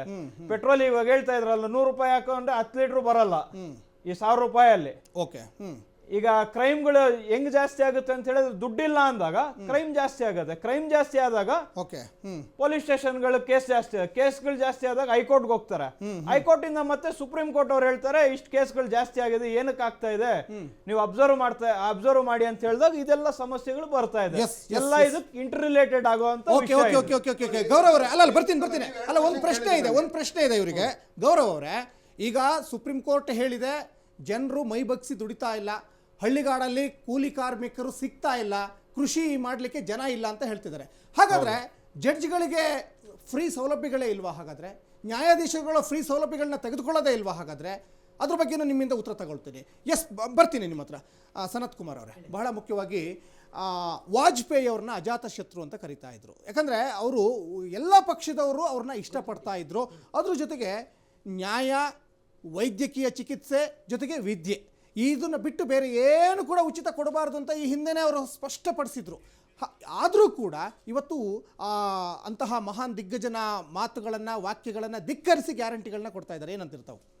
ಇಲ್ಲ, ಇಲ್ಲಿ BJPಯ ವಿಚಾರವನ್ನು ತಗೊಂಡ್ರೆ ನಾವು ಇವ್ರು ಹೇಳಿದ ಹಾಗೆ ನಾವು ಯಾವುದನ್ನು ಆ ರೀತಿಯಾಗಿ ಸುಮ್ಮನೆ ದುಂದು ವೆಚ್ಚಕ್ಕೋಸ್ಕರ ಕೊಟ್ಟಿರುವಂಥದ್ದು. ಈಗ ನೀಡಿಗೆ ಕೊಡ್ಲಿ, ನಾವೇನು ಬೇಡ ಅಂತ ಹೇಳ್ತಾ ಇಲ್ಲ. ಅವ್ರನ್ನ ಐಡೆಂಟಿಫೈ ಮಾಡಲಿಲ್ಲ. ಇವ್ರೇನು ಹೇಳಿದ್ರು, ಕಾಕಾ ಪಾಟೀಲ್ ನಿಂಗೂ ಫ್ರೀ, ನನ್ಗೂ ಫ್ರೀ ಅಂತ ಹೇಳ್ಬಿಟ್ಟು ಎಲ್ಲರಿಗೂ ಇದ್ದವರಿಗೆಲ್ಲರಿಗೂ ಫ್ರೀ ಅನ್ನೋ ವಿಚಾರವನ್ನ ಅವ್ರು ಹೇಳಿದ್ರು. ಅದಾದ್ಮೇಲೆ ಆ ರೀತಿ ಕೊಟ್ಟವಾಗ ಏನಾಗುತ್ತೆ ಹೇಳಿ? ದಿವಾಳಿ ಆಗೋದು, ಟ್ಯಾಕ್ಸ್ ಪೇಯರ್ ಟ್ಯಾಕ್ಸ್ ಕಟ್ತಾನೆ ಇರ್ತಾನೆ. ಈಗ ಇನ್ನು ಟ್ಯಾಕ್ಸ್ ಇಂದು ಈಗ 12 lakhs ರೂಪೀಸಿಗೆ ಹೋಗಿರ್ತಕ್ಕಂಥದ್ದು ನಿರ್ಮಲಾ ಸೀತಾರಾಮನ್ ಅದು ಕಾಣಿಸಲ್ಲ ಇವ್ರಿಗೆ. ಅದು ಇವ್ರಿಗೆ ಕಾಣಿಸೋದಿಲ್ಲ. ಬಡ ಮಧ್ಯಮ ವರ್ಗಕ್ಕೆ ನಾವು ಮಾಡಿರ್ತಕ್ಕಂಥ ಕೊಡುಗೆ ಇವ್ರಿಗೆ ಕಾಣಿಸಲ್ಲ. ಇವ್ರಿಗೆ ಏನೇ ಕಾಣಿಸದಿದ್ರು ಈ ಇದು ಕಾಂಗ್ರೆಸ್ ಅವರಿಗೆ ನಿರ್ಮಲಾ ಸೀತಾರಾಮನ್ ಏನು ಮಾಡಿಲ್ಲ, ಏನು ಹೇಳ್ತಾ ಇರಲಿಲ್ಲ. ಯಾಕೆ ಅಂತ ಹೇಳಿದ್ರೆ, ಮೊನ್ನೆ ಯಾವಾಗ ಇವರು ಟ್ಯಾಕ್ಸ್ ರೇಟ್ 12 ಲಕ್ಷಕ್ಕೆ ಏರ್ಸಿದ್ರು ಅವತ್ತಿಂದ ಇವ್ರಿಗೇನು ಮಾತಾಡಕ್ಕೆ ಆಗ್ತಿಲ್ಲ. ಅಲ್ಲಿವರೆಗೂ ನಾವು ಆಯ್ಕೆ ಮಾಡಿ ಕಳ್ಸಿರೋರು ಏನೂ ಮಾಡ್ತಾ ಇಲ್ಲ ಕೆಲಸ ಅನ್ನುವಂಥ ವಿಚಾರವನ್ನು ತಗೊಳ್ತಾ ಬಂದ್ರು. ಈಗ ಇಲ್ಲಿ ಪ್ರತಿಯೊಂದು ಹಂತದಲ್ಲಿ ವಾಜಪೇಯಿ ವಿಚಾರವನ್ನು ತಗೊಂಡ್ರೆ ಅಜಾತ ಶತ್ರು ಅಂತ ಯಾಕೆ ಕರಿತಾ ಇದ್ರು? ಸತ್ತ ಕೆಲಿಯನ್ನ ಇಲ್ಲಿ ಕೂತ್ಕೊಳ್ಳುವಂತ ಅವಶ್ಯಕತೆ ಇಲ್ಲ. ಈ ಸರ್ಕಾರ ನಡೆಸಬೇಕು ಅಂತ ನಾನು ಕೂತ್ಕೊಳ್ಳೋಕ್ಕಿಲ್ಲ. ದೇಶದ ಒಗ್ಗಟ್ಟು ಅಂತ ಬಂದವಾಗ ನಾನು ದೇಶದ ಜೊತೆಗೆ ನಿಲ್ತೀನಿ ಅಂತಕ್ಕಂಥ ವಿಚಾರಧಾರೆ ಇಟ್ಕೊಂಡು ದೇಶ ಮೊದಲು ಅಂತಕ್ಕಂಥ ವಿಚಾರಧಾರೆ ಇಟ್ಕೊಂಡು ಬಂದಿರ್ತಕ್ಕಂಥವ್ರು. ಇದು ಒಂದು. ಎರಡನೇದು, ಇವರು ಅಷ್ಟೆಲ್ಲ ನೀವು ಹೇಳಿದ್ರಿ ಅವರು ಎಕನಾಮಿಕ್ ತಜ್ಞ ಅಂತ ಅವ್ರು ಇವತ್ತೇನು ಹೆಗಲು ಮುಟ್ಕೋತಾ ಇದಾರಲ್ಲ ಆ ಎಕನಾಮಿಕ್ ತಜ್ಞ ಅವ್ರ ಜೊತೆಗೆ ಇದ್ದಂತೂ ಕೆಲಸ ಮಾಡಿದಂತಹ ಒಬ್ಬ ಪ್ರಧಾನಿನ ಹೇಗೆ ನಡೆಸ್ಕೊಂಡ್ರು ಅಂತಕ್ಕಂಥದ್ದನ್ನ ಅವರು ಹೇಳ್ಬೇಕು. ಪಿ ವಿ ನರಸಿಂಹರಾವ್, ಯಾಕೆಂದ್ರೆ ಪಿ ವಿ ನರಸಿಂಹರಾವ್ ಇವರು ಯಾರು ಮನಮೋಹನ್ ಸಿಂಗ್ ಅವ್ರ ಮನೇಲಿ ಕೂತ ಇರ್ತಕ್ಕಂಥ ಯೂನಿವರ್ಸಿಟಿ ಪ್ರೊಫೆಸರ್ನ ಕರ್ಕೊಂಡ್ ಬಂದ್ಬಿಟ್ಟು ಎಕನಾಮಿಸ್ಟ್ ಮಾಡ್ತಾರೆ. ಅವತ್ತು ಅವರ ಅಂದ್ರೆ ಇವರು ಇದಾರೆ ಅನ್ನೋದಾದ್ರೆ, ಮನಮೋಹನ್ ಸಿಂಗ್ ಇದಾರೆ ಅಂತಾದ್ರೆ ಅದಕ್ಕೆ ಕಾರಣ ಯಾರು? ಅದನ್ನು ನಾವು ಅರ್ಥ ಮಾಡ್ಕೊ. ಅವ್ರಿಗೇನ್ ಗೌರವ ಕೊಟ್ರಿ ನೀವು? ಅವ್ರಿಗೇನ್ ಕೊಟ್ರಿ? ಅದನ್ನ ಅರ್ಥ ಮಾಡ್ಕೊಳ್ಳಿ. ಅದು ಬಿಟ್ಟು ಬೆಂಕಿ ಹಚ್ಚೋ ಕೆಲಸ ನೀವು ಮಾಡ್ತಾ ಇರೋದು. ಅಲ್ಲಿ ಸಣ್ಣ ಇದು ಏನೋ ಸಣ್ಣ ಗಲಭೆ ಅಂತ ಹೇಳಿ ಹೇಳ್ಕೊಂಡು ಸ್ಟೇಟ್ಮೆಂಟ್ ಕೊಡುವಂತದ್ದು, ಕೇರ್ಲೆಸ್ ಆಗಿ ಜನರ ಎದುರುಗಡೆ ನಡ್ಕೊಳ್ಳುವಂತದ್ದು, ಇದನ್ನ ಫಸ್ಟ್ ನೀವು ನೀಡಬೇಕು. ಯಾವುದೋ ಒಂದು ಪಾಪಿ ದೇಶದ ವಿರುದ್ಧ ಮಾತಾಡಿದವಾಗ, ವಿಧಾನಸೌಧದ ಮೆಟ್ಟಲ್ಲಿ ಮಾತಾಡಿದವಾಗ, ಜೈಕಾರ ಹಾಕಿದವಾಗ, FSL ರಿಪೋರ್ಟ್ ಅಲ್ಲಿ ಕ್ಲೀನ್ ಚಿಟ್ ಕೊಡುವಂತದ್ದು, ಅವ್ರ ಪರವಾಗಿ ನಿಲ್ಲುವಂತದ್ದು, ಅವ್ರನ್ನ ಬಂಚಕ್ 3 ದಿನ ಮಾಡುವಂತದ್ದು, ಅವ್ರ ಕ್ಲೀನ್ ಚಿಟ್ ಕೊಡೋ, ಅದರಿಂದಲೇ ಈ ರೀತಿ ಗಲಭೆಗಳು ನಡೀತಾ ಇರುವಂತದ್ದು. ಇದಕ್ಕೆ ನೇರವಾಗಿ ರಾಜ್ಯ ಸರ್ಕಾರದ ವೈಫಲ್ಯತೆ ಕಾರಣ. ಅದನ್ನ ಒಪ್ಕೊಳ್ಳಿ. ಅದು ಬಿಟ್ಬಿಟ್ಟು ನೀವ್ ಹಂಗ್ ಮಾಡ್ತೀರಿ, ಕೇಂದ್ರ ಸರ್ಕಾರ ಹಂಗ್ ಮಾಡ್ತಿದೆ, ಕೇಂದ್ರ ಸರ್ಕಾರದ ಬಗ್ಗೆ ಬಟ್ಟು ತೋರಿಸುವಂತ ಕೆಲಸವನ್ನ ಮಾಡಬೇಡಿ ನೀವು. ಒಂದು ಬ್ರೇಕ್ ತಗೊಳ್ಳೋ ಸಮಯ.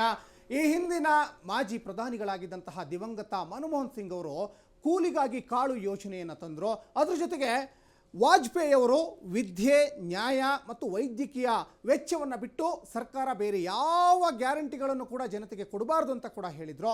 ಅದಾದ ನಂತರ ಈಗ ಸುಪ್ರೀಂ ಕೋರ್ಟ್ ಒಂದು ಕಡೆ ಒಂದು ಮಾತನ್ನು ಹೇಳ್ತಾ ಇದೆ, ಜನರನ್ನ ಸ್ವಾವಲಂಬಿಗಳಾಗಿ ಬದುಕಲಿಕ್ಕೆ ಬಿಡಿ, ಸರ್ಕಾರದ ಮೇಲೆ ಡಿಪೆಂಡ್ ಆಗಲಿಕ್ಕೆ ಬಿಡಬೇಡಿ ಅಂತ. ಮತ್ತಷ್ಟು ಮಾತಾಡ್ತಾ ಹೋಗೋಣ ಸಣ್ಣ ಬ್ರೇಕ್ ಆದಮೇಲೆ.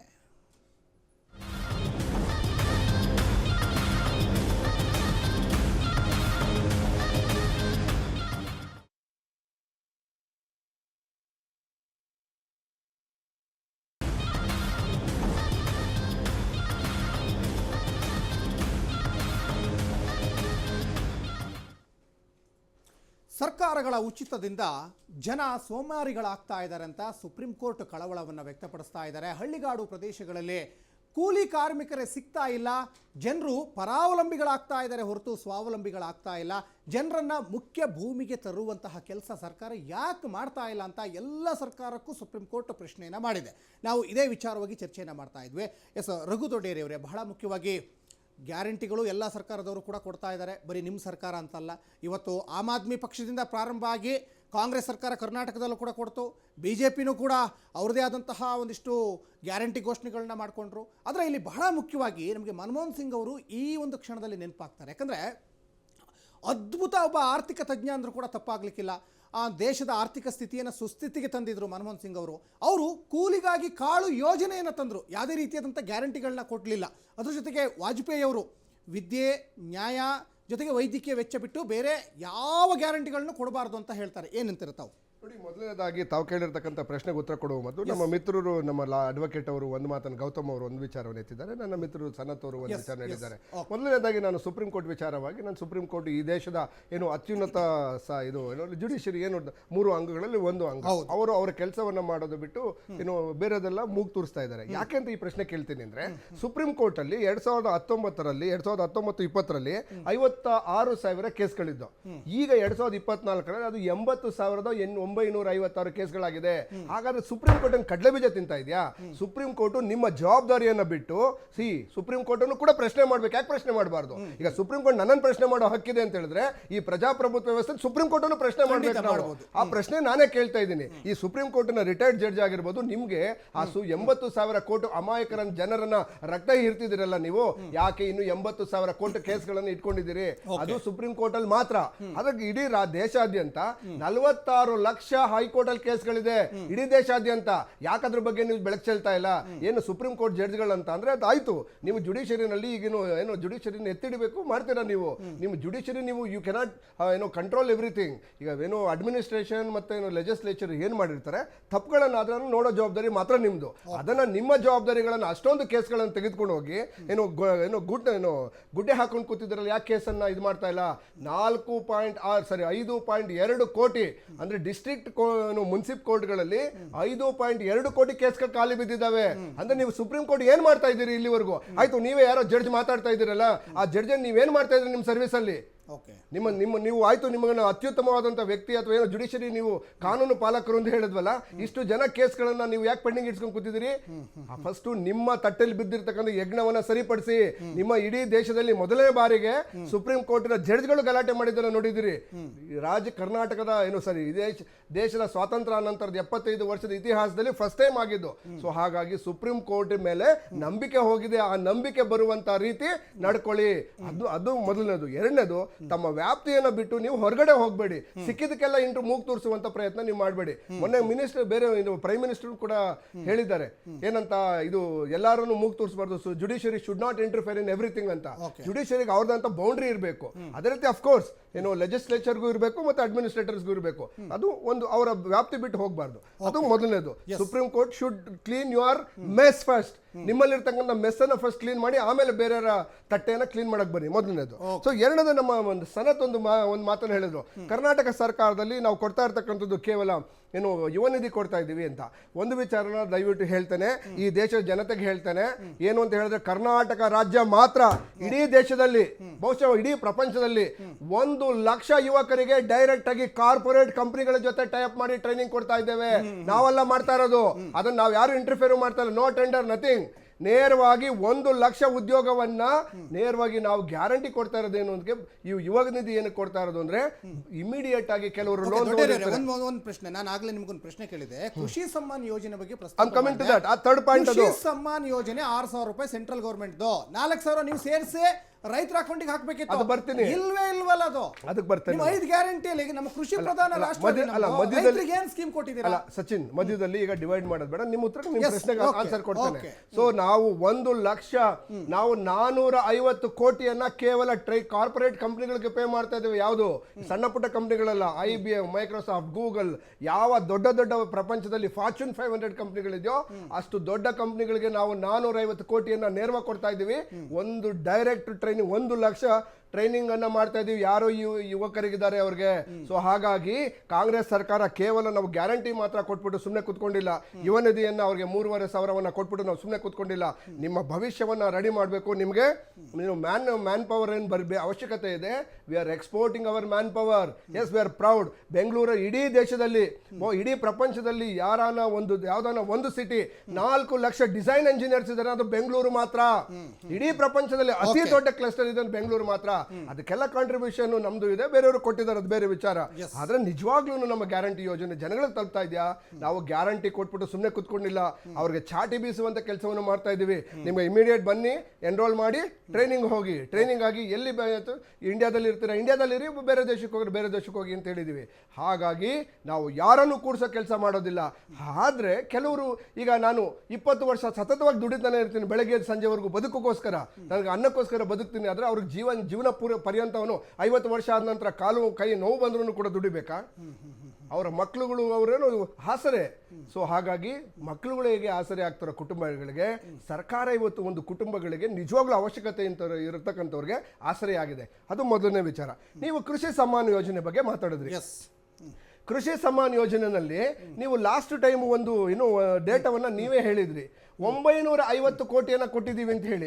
ಇಡೀ ಸಮ್ಮಾನ್ ಯೋಜನೆಗೆ ಕೊಟ್ಟಿರ್ತಕ್ಕಂಥದ್ದು ಎಷ್ಟು? 950 ಕೋಟಿ. 951 ಕೋಟಿಗಳು. ಅಂದ್ರೆ ಕೃಷಿ ಸಮ್ಮಾನ್ ಯೋಜನೆಯಲ್ಲಿ ನೀವು ಸರಿಸುಮಾರು ನೀವು 36 ಲಕ್ಷ 46 ಲಕ್ಷ ಕುಟುಂಬ ಇದು ರೈತರಿಗೆ ಅಂತಂದ್ರೆ ನೀವು ಕೊಡ್ತಾ ಇರೋದು ಎಷ್ಟು ಸ್ವಾಮಿ? ನಾವು ಕೊಡ್ತಾ ಇರ್ತಕ್ಕಂಥ ಗ್ಯಾರಂಟಿ 58,000 ಕೋಟಿಗಳು. ನಮ್ಮ ಅಮೌಂಟ್ ಅಲ್ಲಿ, ನಿಮ್ದಲ್ಲಿ. ಕೇವಲ ಬಿಜೆಪಿ ಅವರ ಸ್ಲೋಗನ್ ಏನು ಅಂತ ಹೇಳಿದ್ರೆ, ಇವರು ಬರೀ ಒಂದು ಸ್ಲೋಗನ್ ಅಲ್ಲಿ ಇರ್ತಾರೆ. ಈಗ ಮೊನ್ನೆ 12% ವರೆಗೂ 0 ಅಂತ ಹೇಳಿದ್ರಿ. ನೀವು ಇಡೀ ದೇಶದಲ್ಲಿ ಇರ್ತಕ್ಕಂಥ ಟ್ಯಾಕ್ಸ್ ಕಟ್ಟೋದ್ರೊಳಗಡೆ ನೀವು ಮಧ್ಯಮ ವರ್ಗದವರು ಎಷ್ಟಿದ್ದಾರೆ? ಸರಿಸುಮಾರು 40 ಕೋಟಿ ಜನರಿದ್ದಾರೆ. ಮಧ್ಯಮ ವರ್ಗದ 40 ಕೋಟಿ ಜನರಲ್ಲಿ ನೀವು ಕೊಟ್ಟಿರ್ತಕ್ಕಂಥ ಬೆನಿಫಿಷರಿ ಎಷ್ಟು ಜನಕ್ಕೆ? ಕೇವಲ 1 ಕೋಟಿ ಜನರಿಗೆ. ಇನ್ನು 139 ಕೋಟಿ ಜನರಿಗೆ ಏನಾಗಬೇಕು? ಬೇಡ, ಇನ್ನೂ ಒಂದು 5 ಕೋಟಿ ತೆಗೆದಾಕೊಂಡರು ಎಲಿಟ್ ಕ್ರೌಡ್ಗೆ. ನೀವು 130 ಕೋಟಿ ಜನರಿಗೆ ಏನ್ ಕೊಟ್ಟಿದ್ದೀರಿ? ಮಾತಾಡಿ. ಅದನ್ನ ಬಿಟ್ಬಿಟ್ಟು ಕೇವಲ ಇವರು ಒಂದ್ ನಿಮಿಷ, ಈ ಕೃಷಿ ಸಮ್ಮಾನಲ್ಲಿ ಹೇಗೆ ಬರೀ 950 ರೂಪಾಯಿ ಕೊಟ್ಬಿಟ್ಟು 951 ಕೋಟಿ ಕೊಟ್ಬಿಟ್ಟು ದೊಡ್ಡದಾಗ ಮಾಡಿದೀವಿ ಅಂತ ಹೇಳ್ತಾರೋ yes. ಎಲ್ಲಾ ಯೋಜನೆಗಳು ಬರೀ ಡುಬಾಕ್ ಯೋಜನೆಗಳೇ. Okay, ಓಕೆ, yes, ಸೊ ಹಾಗಾಗಿ ಬಿಜೆಪಿ ಯೋಜನೆಗಳು ಬರೇ ನೇಮ್ ಸೇಕ್ ಆಗಿರೋದು, ಗೇಮ್ ಚೇಂಜ್ ಅಲ್ಲ ಅದು.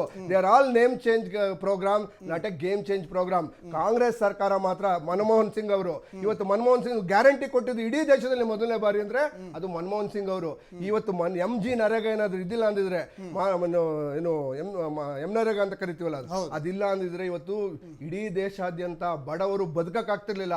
ಇವತ್ತು ಬದುಕಿನ ಅವರ ಬಾಳಿಗೆ ಬೆಳಕಾಗಿ ನಾವು MG ನರೇಗಾ ತಂದ್ವಿ, ಅದನ್ನ ಅವ್ರು ಕಂಟಿನ್ಯೂ ಮಾಡ್ತಿದ್ದಾರೆ. ಕಂಟಿನ್ಯೂ ಮಾಡಲ್ಲ, ಬದುಕಕ್ಕೆ ಆಗ್ತಾ ಇಲ್ಲ ಅಂತ ಹೇಳ್ತಾ ಇದ್ರೆ, ಬಡವರು ದಿನನಿತ್ಯ ಆತ್ಮಹತ್ಯೆ ಮಾಡ್ಕೊಳ್ತಾ ಇದ್ದಾರೆ. ಇವತ್ತು ಉದ್ಯೋಗ ಸೃಷ್ಟಿಯಾಗಿದ್ರೆ ಮೈಕ್ರೋ ಫೈನಾನ್ಸ್ ನಲ್ಲಿ ಸಾಲ ಪಡ್ಕೊಂಡವರು ಆತ್ಮಹತ್ಯೆ ಮಾಡ್ಕೊಳ್ತಾ ಇದ್ದಾರೆ. 2 ಕೋಟಿ ಉದ್ಯೋಗವನ್ನು ಕೊಡ್ತೀನಿ ಅಂತ ಹೇಳಿದ್ರು. ಪ್ರಶ್ನೆ ಮಾಡಿ, ಎರಡೂ ಸರ್ಕಾರಕ್ಕೆ ನಾವು ಕೇಳ್ತಾ ಇರೋದು, ಎರಡೂ ಪಕ್ಷಕ್ಕೆ ಹೇಳ್ತಾ ಇರೋದು. ನಾವು ಕರ್ನಾಟಕ ಅಲ್ಲ, ನಾನು ಹೇಳ್ಬಿಡ್ತೇನೆ, ಕರ್ನಾಟಕದಲ್ಲಿ ಇವತ್ತು ನಾವು ಸರಿಸುಮಾರು 10 ಲಕ್ಷ ಉದ್ಯೋಗಗಳನ್ನ ಕಳೆದ 2 ವರ್ಷದಲ್ಲಿ ಮಾಡಿದ್ದೇವೆ. 10 ಲಕ್ಷ ಉದ್ಯೋಗಗಳನ್ನ ಕಾರ್ಪೊರೇಟ್ ಸೆಕ್ಟರ್ ಜೊತೆಗೆ ಎಂಪವರ್ಮೆಂಟ್. ಈಗ ನಾವು ಎಂಟರ್ಪ್ರಿನರ್ಸ್ಗೆ ಎಷ್ಟು ಕೊಟ್ಟಿದ್ದೀವಿ ನಾವು. ಸೊ ಹೊಸ ಸ್ಟಾರ್ಟ್ಅಪ್ ಏನು ಇಡೀ ದೇಶದಲ್ಲಿ, ಪ್ರಪಂಚದಲ್ಲಿ 4th ಲಾರ್ಜೆಸ್ಟ್ ಕ್ಲಸ್ಟರ್ ಸ್ಟಾರ್ಟ್ಅಪ್ಗೆ. ಆ ಕ್ಲಸ್ಟರ್ ಅನ್ನ ಆ ಕ್ಲಸ್ಟರ್ ನ ಕ್ರಿಯೇಟ್ ಮಾಡಿ ಹೊಸದಾಗಿ ಮಾಡ್ತಾ ಇದೀವಿ ನಾವು. ಓಕೆ, ಫಸ್ಟ್ ಇತ್ತು, ಈಗ 4th ಹೋಗಿದೆ. ಅಲ್ಲ ರೀ, ಒಂದ್ ನಿಮಿಷ, ನಾವು ಕಾಂಗ್ರೆಸ್ ಒಂದ್ ನಿಮಿಷ, ಬೆಂಗಳೂರು ಸ್ಟಾರ್ಟ್ಅಪ್ ಹಬ್ಬಿಗೆ ಫಸ್ಟ್ ಇತ್ತು, ಕರ್ನಾಟಕ ನಂಬರ್ 1 ಇತ್ತು, ಈಗ ನಂಬರ್ 4th ಹೋಗಿದೆ, ಮಹಾರಾಷ್ಟ್ರ ನಂಬರ್ 1 ಹೋಗಿದೆ. ಯಾಕೋಯ್ತು? ಹೇಳ್ತೀನಿ, ಇವರ ನೀತಿಗಳು, ಇವರ ನೀತಿ. ಒಂದ್ ನಿಮಿಷ, ಇನ್ನು ಹೇಳ್ತೀನಿ, ನೀವು ನನ್ನ ಕಾಲಾವಧಿ ತಗೊಳ್ಳಿ. ಒಂದ್ ನಿಮಿಷ, ಅದಾದ್ಮೇಲೆ ಇನ್ನೊಂದು, ನೀವು ಎಲ್ಲಿ ಇದ್ ಮಾಡಿದಿರಿ ಅಂತ ಹೇಳಿದ್ರೆ, ಉದ್ಯೋಗ ಸೃಷ್ಟಿ ಅಂತ ಹೇಳಿದ್ರಲ್ಲ, ಅದು ಎಲ್ಲಿ ಕೊಟ್ಟಿದಿರೋ ದೇವರಿಗೆ ಗೊತ್ತು, ಆಯ್ತಾ? ಕೃಷಿ ಸಮ್ಮಾನ್ ಯೋಜನೆ ಬಗ್ಗೆ ಬರ್ತೀನಿ. ಇಲ್ಲಿ ಬಹಳ ಮುಖ್ಯವಾಗಿ ಸುಪ್ರೀಂ ಕೋರ್ಟ್ ನ ನಿವೃತ್ತ ಜಡ್ಜ್ ಒಬ್ರು ಇವತ್ತು ಜನತೆ ಬಗ್ಗೆ ಒಂದು ಅನುಕಂಪ ಇದೆ, ಜನರ ಬಗ್ಗೆ ಒಂದು ಪ್ರೀತಿ ವಿಶ್ವಾಸ ಇಟ್ಕೊಂಡವರು ಆಗಿ ಹೇಳಿಕೆಯನ್ನು ಕೊಟ್ಟಿರ್ಬೋದು. ಯಾಕಂದ್ರೆ ಜನರು ಸೋಂಬೇರಿಗಳಾಗ್ತಾ ಇದ್ದಾರೆ, ಸರ್ಕಾರದ ಮೇಲೆ ಡಿಪೆಂಡ್ ಆಗ್ತಾ ಇದ್ದಾರೆ, ಸ್ವಾವಲಂಬಿಯಾಗಿ ಬದುಕಬೇಕು ಅಂತ. ಇಷ್ಟೆಲ್ಲ ಹೇಳುವಂತಹ ನ್ಯಾಯಾಧೀಶರುಗಳು ಅವರು ಸರ್ಕಾರದಿಂದ ಫೆಸಿಲಿಟಿ ತಗೊಳ್ಳಲ್ವಾ? ಒಂದಿಷ್ಟು ಪಾಯಿಂಟ್ಸ್ಗಳನ್ನ ಹೇಳೋದಾದ್ರೆ, ಫರ್ನಿಷಿಂಗ್ ಅಲೋಯನ್ಸ್ 10 ಲಕ್ಷ ರೂಪಾಯಿ, ಏನೋ ಸಂಬಳದ 24% ಅಷ್ಟು ಮನೆ ಬಾಡಿಗೆ, ತಿಂಗಳಿಗೆ 24,000 ಫುಡ್ ಅಲೋಯನ್ಸ್ ಒಬ್ಬೊಬ್ಬ ನ್ಯಾಯಾಧೀಶರಿಗೆ ಸಿಗ್ತಾ ಇರುವಂಥದ್ದು ನಾನು ಹೇಳ್ತಾ ಇರೋವಂಥದ್ದು. ಇನ್ನು ಇಡೀ ಕುಟುಂಬಕ್ಕೆ ಉಚಿತ ಮೆಡಿಕಲ್ ಟ್ರೀಟ್ಮೆಂಟ್ ಸಿಗುತ್ತೆ. ಅವ್ರು ಏನೇ ಅನಾಹುತಗಳಾದರೂ ಕೂಡ ಇಡೀ ಕುಟುಂಬಕ್ಕೆ, ಬರೀ ಆ ನ್ಯಾಯಾಧೀಶರಿಗಷ್ಟೇ ಅಲ್ಲ. ಹೌದು. ಇನ್ನೊಂದು ಕಡೆ ಟೋಲ್ ಕಿಟ್ಟು ಶುಲ್ಕ ಫ್ರೀ ಇರ್ತದೆ, ಟೋಲ್ ಗೇಟ್ ಶುಲ್ಕ ಫ್ರೀ ಇರ್ತದೆ. ಅದ್ರ ಜೊತೆಗೆ car, petrol, security, personal staff, ವಿದ್ಯುತ್ ಎಲ್ಲ ಫ್ರೀ ಇದೆ ಅವರಿಗೆ. ಓಕೆ, ಇನ್ನು ಮನೋರಂಜನೆಗೆ ವರ್ಷಕ್ಕೆ 45,000 ರೂಪಾಯಿ. ಇನ್ನು ನಿವೃತ್ತಿ ನಂತರ ವರ್ಷಕ್ಕೆ 14 ಲಕ್ಷದಷ್ಟು ಪಿಂಚಣಿ ಸಿಗುತ್ತೆ. ಹಾಗಾದರೆ ಇಷ್ಟೆಲ್ಲ ಮಾತಾಡ್ತಾರೆ ನ್ಯಾಯಾಧೀಶರುಗಳು, ಅವರು ಇದರಲ್ಲಿ ಇದ್ರೂ ಕೂಡ, ಈಗ ಹಾಲಿ ಆಗಿರಲಿ ನಿವೃತ್ತಿ ಆಗಿರಲಿ, ಇಷ್ಟೆಲ್ಲ ಮಾತಾಡುವಂಥವ್ರು ಯಾಕೆ ಬೇಕು ಅವ್ರಿಗೆ ಇಷ್ಟು ಫೆಸಿಲಿಟಿ ಅಂತ? ಸರ್, ಅದು ಒಂದು ಪೊಸಿಷನ್ ಕೊಡುವಂತ ಗೌರವ, ಒಂದು ಪ್ರೋಟೋಕಾಲ್ ಇರುತ್ತೆ. ನಮ್ಮ ಸಂವಿಧಾನದಲ್ಲಿ ಏನು ಪ್ರೋಟೋಕಾಲ್ ಅಂತ ಇರುತ್ತೆ, ಈಗ ಯಾರೇ ಮುಖ್ಯಮಂತ್ರಿ ಆಗಿರ್ಲಿ ಅವ್ರಿಗೂ ಸಹ ಪಿಂಚಣಿ ಬಂದೇ ಬರುತ್ತೆ. ಅವರು ನಿವೃತ್ತಿ ಆದ ನಂತರ ಮಾಜಿ ಆಗಿ ಅವ್ರಿಗೂ ಇಷ್ಟು ಅಮೌಂಟ್ ಬರುತ್ತೆ. ಇಡೀ ಕುಟುಂಬಕ್ಕೆ ಟ್ರೀಟ್ಮೆಂಟ್ ಫ್ರೀ ತಗೋಬೇಕು, ಜೊತೆಗೆ ಮನೋರಂಜನೆಗೆ 45,000 ರೂಪಾಯಿ ಬೇಕಾ? ಹಾಗಾದ್ರೆ ಸರ್, ಸಂಬಳ ಅವ್ರದ್ದು ಲಿಮಿಟೆಡ್ ಇರುತ್ತೆ. ಈ ಜೊತೆಗೆ ಪ್ರೋಟೋಕಾಲ್ ಮುಖಾಂತರ ಏನೇನ್ ಬರುತ್ತೆ ಅದೆಲ್ಲ ಸಂಬಳಕ್ಕೆ ಸೇರಿಸ್ಕೊಂಡೋದ್ರೆ ಅದು ಅವ್ರ ಚೇರ್ಗೆ ಅವ್ರು ಕೊಡುವಂತ ಒಂದು ಗೌರವಧನ ಅಂತಾನೆ ಹೇಳ್ಬೋದು. ಸರ್, IAS ಒಂದು ಪ್ರಶ್ನೆ ಮಾಡುವಂತ ಕೆಪಾಸಿಟಿ ಇರೋಂತವ್ರು ಅವರು. IAS ನ ನಿಲ್ಸಬಹುದು, IAS ನ ನಿಲ್ಸೋದಲ್ಲ, IAS ನ ನಿಲ್ಸ್ ಮಾತಾಡ್ಬೋದು. ಏನ್ ಮಾತಾಡ್ತಾ ಇದ್ದೀರಾ? IAS ನ ಮುಂದೆ ನಿಲ್ಸ್ ಮಾತಾಡ್, ನನ್ ಚಾನ್ಸ್ ಇದೆ ಇರಿ, ನನ್ನ ಕೇಳಿದ್ದು ಅಲ್ಲ, ನಿಮ್ ಪ್ರಶ್ನೆ ಅಲ್ಲ. ದಯವಿಟ್ಟು ಇಂಟರ್ಫಿಯರ್ ಆಗ್ಬೇಡಿ. ಅಲ್ಲ, ನಿಮ್ ಪ್ರಶ್ನೆ ಅಲ್ಲ, ನೀವು ಇಂಟರ್ಫಿಯರ್ ಆಗ್ಬೇಡಿ ಸರ್. ಇಲ್ಲ, ಆಮೇಲೆ ಮಾತಾಡಿ, ನಿಮ್ 10 ಸೆಕೆಂಡ್ಸ್ ಕೊಟ್ಟಾಗ ಮಾತಾಡಿ. ಸುಪ್ರೀಂ ಕೋರ್ಟ್ ನೋಡಿ, ಒಂದ್ ನಿಮಿಷ, ಸುಪ್ರೀಂ ಕೋರ್ಟ್ ಹೇಗೆ ಇದು 2 ಅಂಗಗಳನ್ನ ಕೇಳೋ ತಾಕತ್ತಿದೆಯೋ ಅದೇ ರೀತಿ ಈ 2 ಅಂಗಗಳು ಸುಪ್ರೀಂ ಕೇಳೋ ತಾಕತ್ತಿದೆ. ಓಕೆ, ಸುಪ್ರೀಂ ಕೋರ್ಟ್ ಆಕಾಶದ ಉದುರು ಬಂದಿಲ್ಲ, ಸುಪ್ರೀಂ ಕೋರ್ಟ್ ಈ 2 ವ್ಯಾಪ್ತಿಯಲ್ಲೇ ಕೆಲಸ ಮಾಡ್ಬೇಕಾಗ್ತದೆ. ಸುಪ್ರೀಂ ಕೋರ್ಟ್ ಏನಾದ್ರೂ ಇವತ್ತು ಇವರನ್ನ ಪ್ರಶ್ನೆ ಮಾಡ್ತಾರೆ ಅಂದ್ರೆ ಅಧಿಕಾರಿಗಳು ಅವರನ್ನ ಪ್ರಶ್ನೆ ಮಾಡ್ಬೋದು. ಸರ್, ಪ್ರಶ್ನೆ ಮಾಡೋ ಹಕ್ಕು ಪ್ರತಿಯೊಬ್ಬರಿಗೂ ಇದೆ. ನಮ್ಮ ಬಾಬಾ ಸಾಹೇಬ್ ಅಂಬೇಡ್ಕರ್ ಅವರು ಈಗ ಸಂವಿಧಾನ ಶಿಲ್ಪಿಗಳು ಏನ್ ಹೇಳ್ತಾರೆ ಅಂತ ಹೇಳಿದ್ರೆ, political freedom. and not economic freedom. Okay When states gives freebies, we'll be dependent on them and we cannot achieve economic freedom ಅಂತ ಹೇಳ್ತಾರೆ. ಯಾರು ನಮ್ಮ ಶಿಲ್ಪಿಗಳು, ಸಂವಿಧಾನ ಕೇಳಿ ಪ್ರಶ್ನೆ ಮಾಡಿ. ಅವರು ಈ ಮಾತು ಏನಕ್ಕೆ ಹೇಳ್ತಾರೆ ಅಂತ ಹೇಳಿದ್ರೆ, ಡಿಪೆಂಡೆಂಟ್ ಆಗ್ಬಾರ್ದು, ಯಾರು ಡಿಪೆಂಡೆಂಟ್ ಆಗ್ಬಾರ್ದು ಒಬ್ಬರ ಮೇಲೆ. ನನಗೇನೋ ದುಡ್ಡು ಬರುತ್ತೆ, ನಾಳೆ ಅಕೌಂಟ್ ತಿಂಗಳಿಗೆ ಒಂದ್ ದಿವಸ ಬರೋಂತ ದುಡ್ಡುಗೋಸ್ಕರ ಕಾಯ್ಕೊಂಡಿರ್ಬಾರ್ದು ಅಂತ ಹೇಳಿ ಅವ್ರೇ 75 years ಹಿಂದೆನೆ ಹೇಳಿರೋಂತ ಮಾತುಗಳಿದು, ಈಗಲ್ಲ ಹೇಳ್ತಾ ಇರೋದು. ಅದೇ ಸಂವಿಧಾನದ ಪ್ರಕಾರ ಈಗ ಎಲ್ಲ ಸರ್ಕಾರಗಳು ನಡೀತಾ ಇರೋದು, ಎಲ್ಲರೂ ಮಾತಾಡ್ತಾ ಇರೋದು, ಅವರು ಮಾತಾಡ್ತಾ ಇರೋದು ಫ್ರೀಡಮ್ ಆಫ್ ಎಕ್ಸ್ಪ್ರೆಷನ್ ಮುಖಾಂತರನೇ ಅವರು ಮಾತಾಡ್ತಾ ಇರೋದು. ಪ್ರಶ್ನೆ ಮಾಡೋ ಹಕ್ಕು ಪ್ರತಿಯೊಬ್ಬರಿಗೂ ಇದೆ. ತಪ್ಪು ಮಾಡಿದ್ರೆ ಯಾರಾದ್ರೂ ಪ್ರಶ್ನೆ ಮಾಡಬಹುದು. ಸುಪ್ರೀಂ ಕೋರ್ಟ್ ಅವರು ಮಾರ್ಗದರ್ಶನ ನೀಡ್ತಾ ಇದ್ದಾರೆ. ತಪ್ಪೇನಿದೆ ಇದರಲ್ಲಿ? ಅವ್ರು ಹೇಳಿರೋ ಮಾತಲ್ಲಿ ತಪ್ಪೇನಿದೆ? ಸೋಮವಾರಿಗಳು ಅವ್ರು ಹೇಳಿದ್ರಲ್ಲಿ ಅವ್ರ ಕೆಲಸ ಸರಿಯಾಗಿ ಮಾಡಿ, ಕೆಲಸ ಸರಿ ಮಾಡಿ.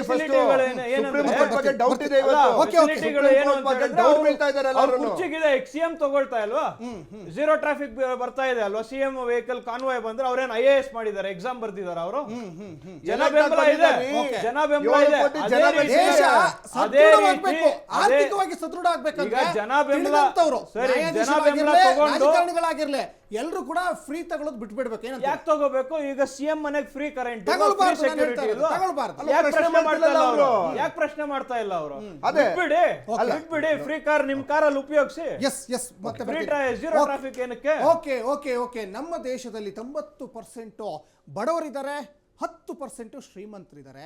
ಆದ್ರೆ ದೇಶದ 90% ಶ್ರೀಮಂತಿಕೆ ಬರೀ ಶ್ರೀಮಂತರ ಜೊತೆನೇ ಇದೆ, ಸಂಪತ್ತು ಎಲ್ಲ ಲೂಟಿ ಹೊಡೆದ್ಬಿಟ್ಟಿದ್ದಾರೆ. ಬಡವರು ಬಡವರಾಗೇ ಇದ್ದಾರೆ. ಮತ್ತಷ್ಟು ಮಾತಾಡ್ತಾ ಹೋಗೋಣ ಸಣ್ಣ ಬ್ರೇಕ್ ಆದ್ಮೇಲೆ.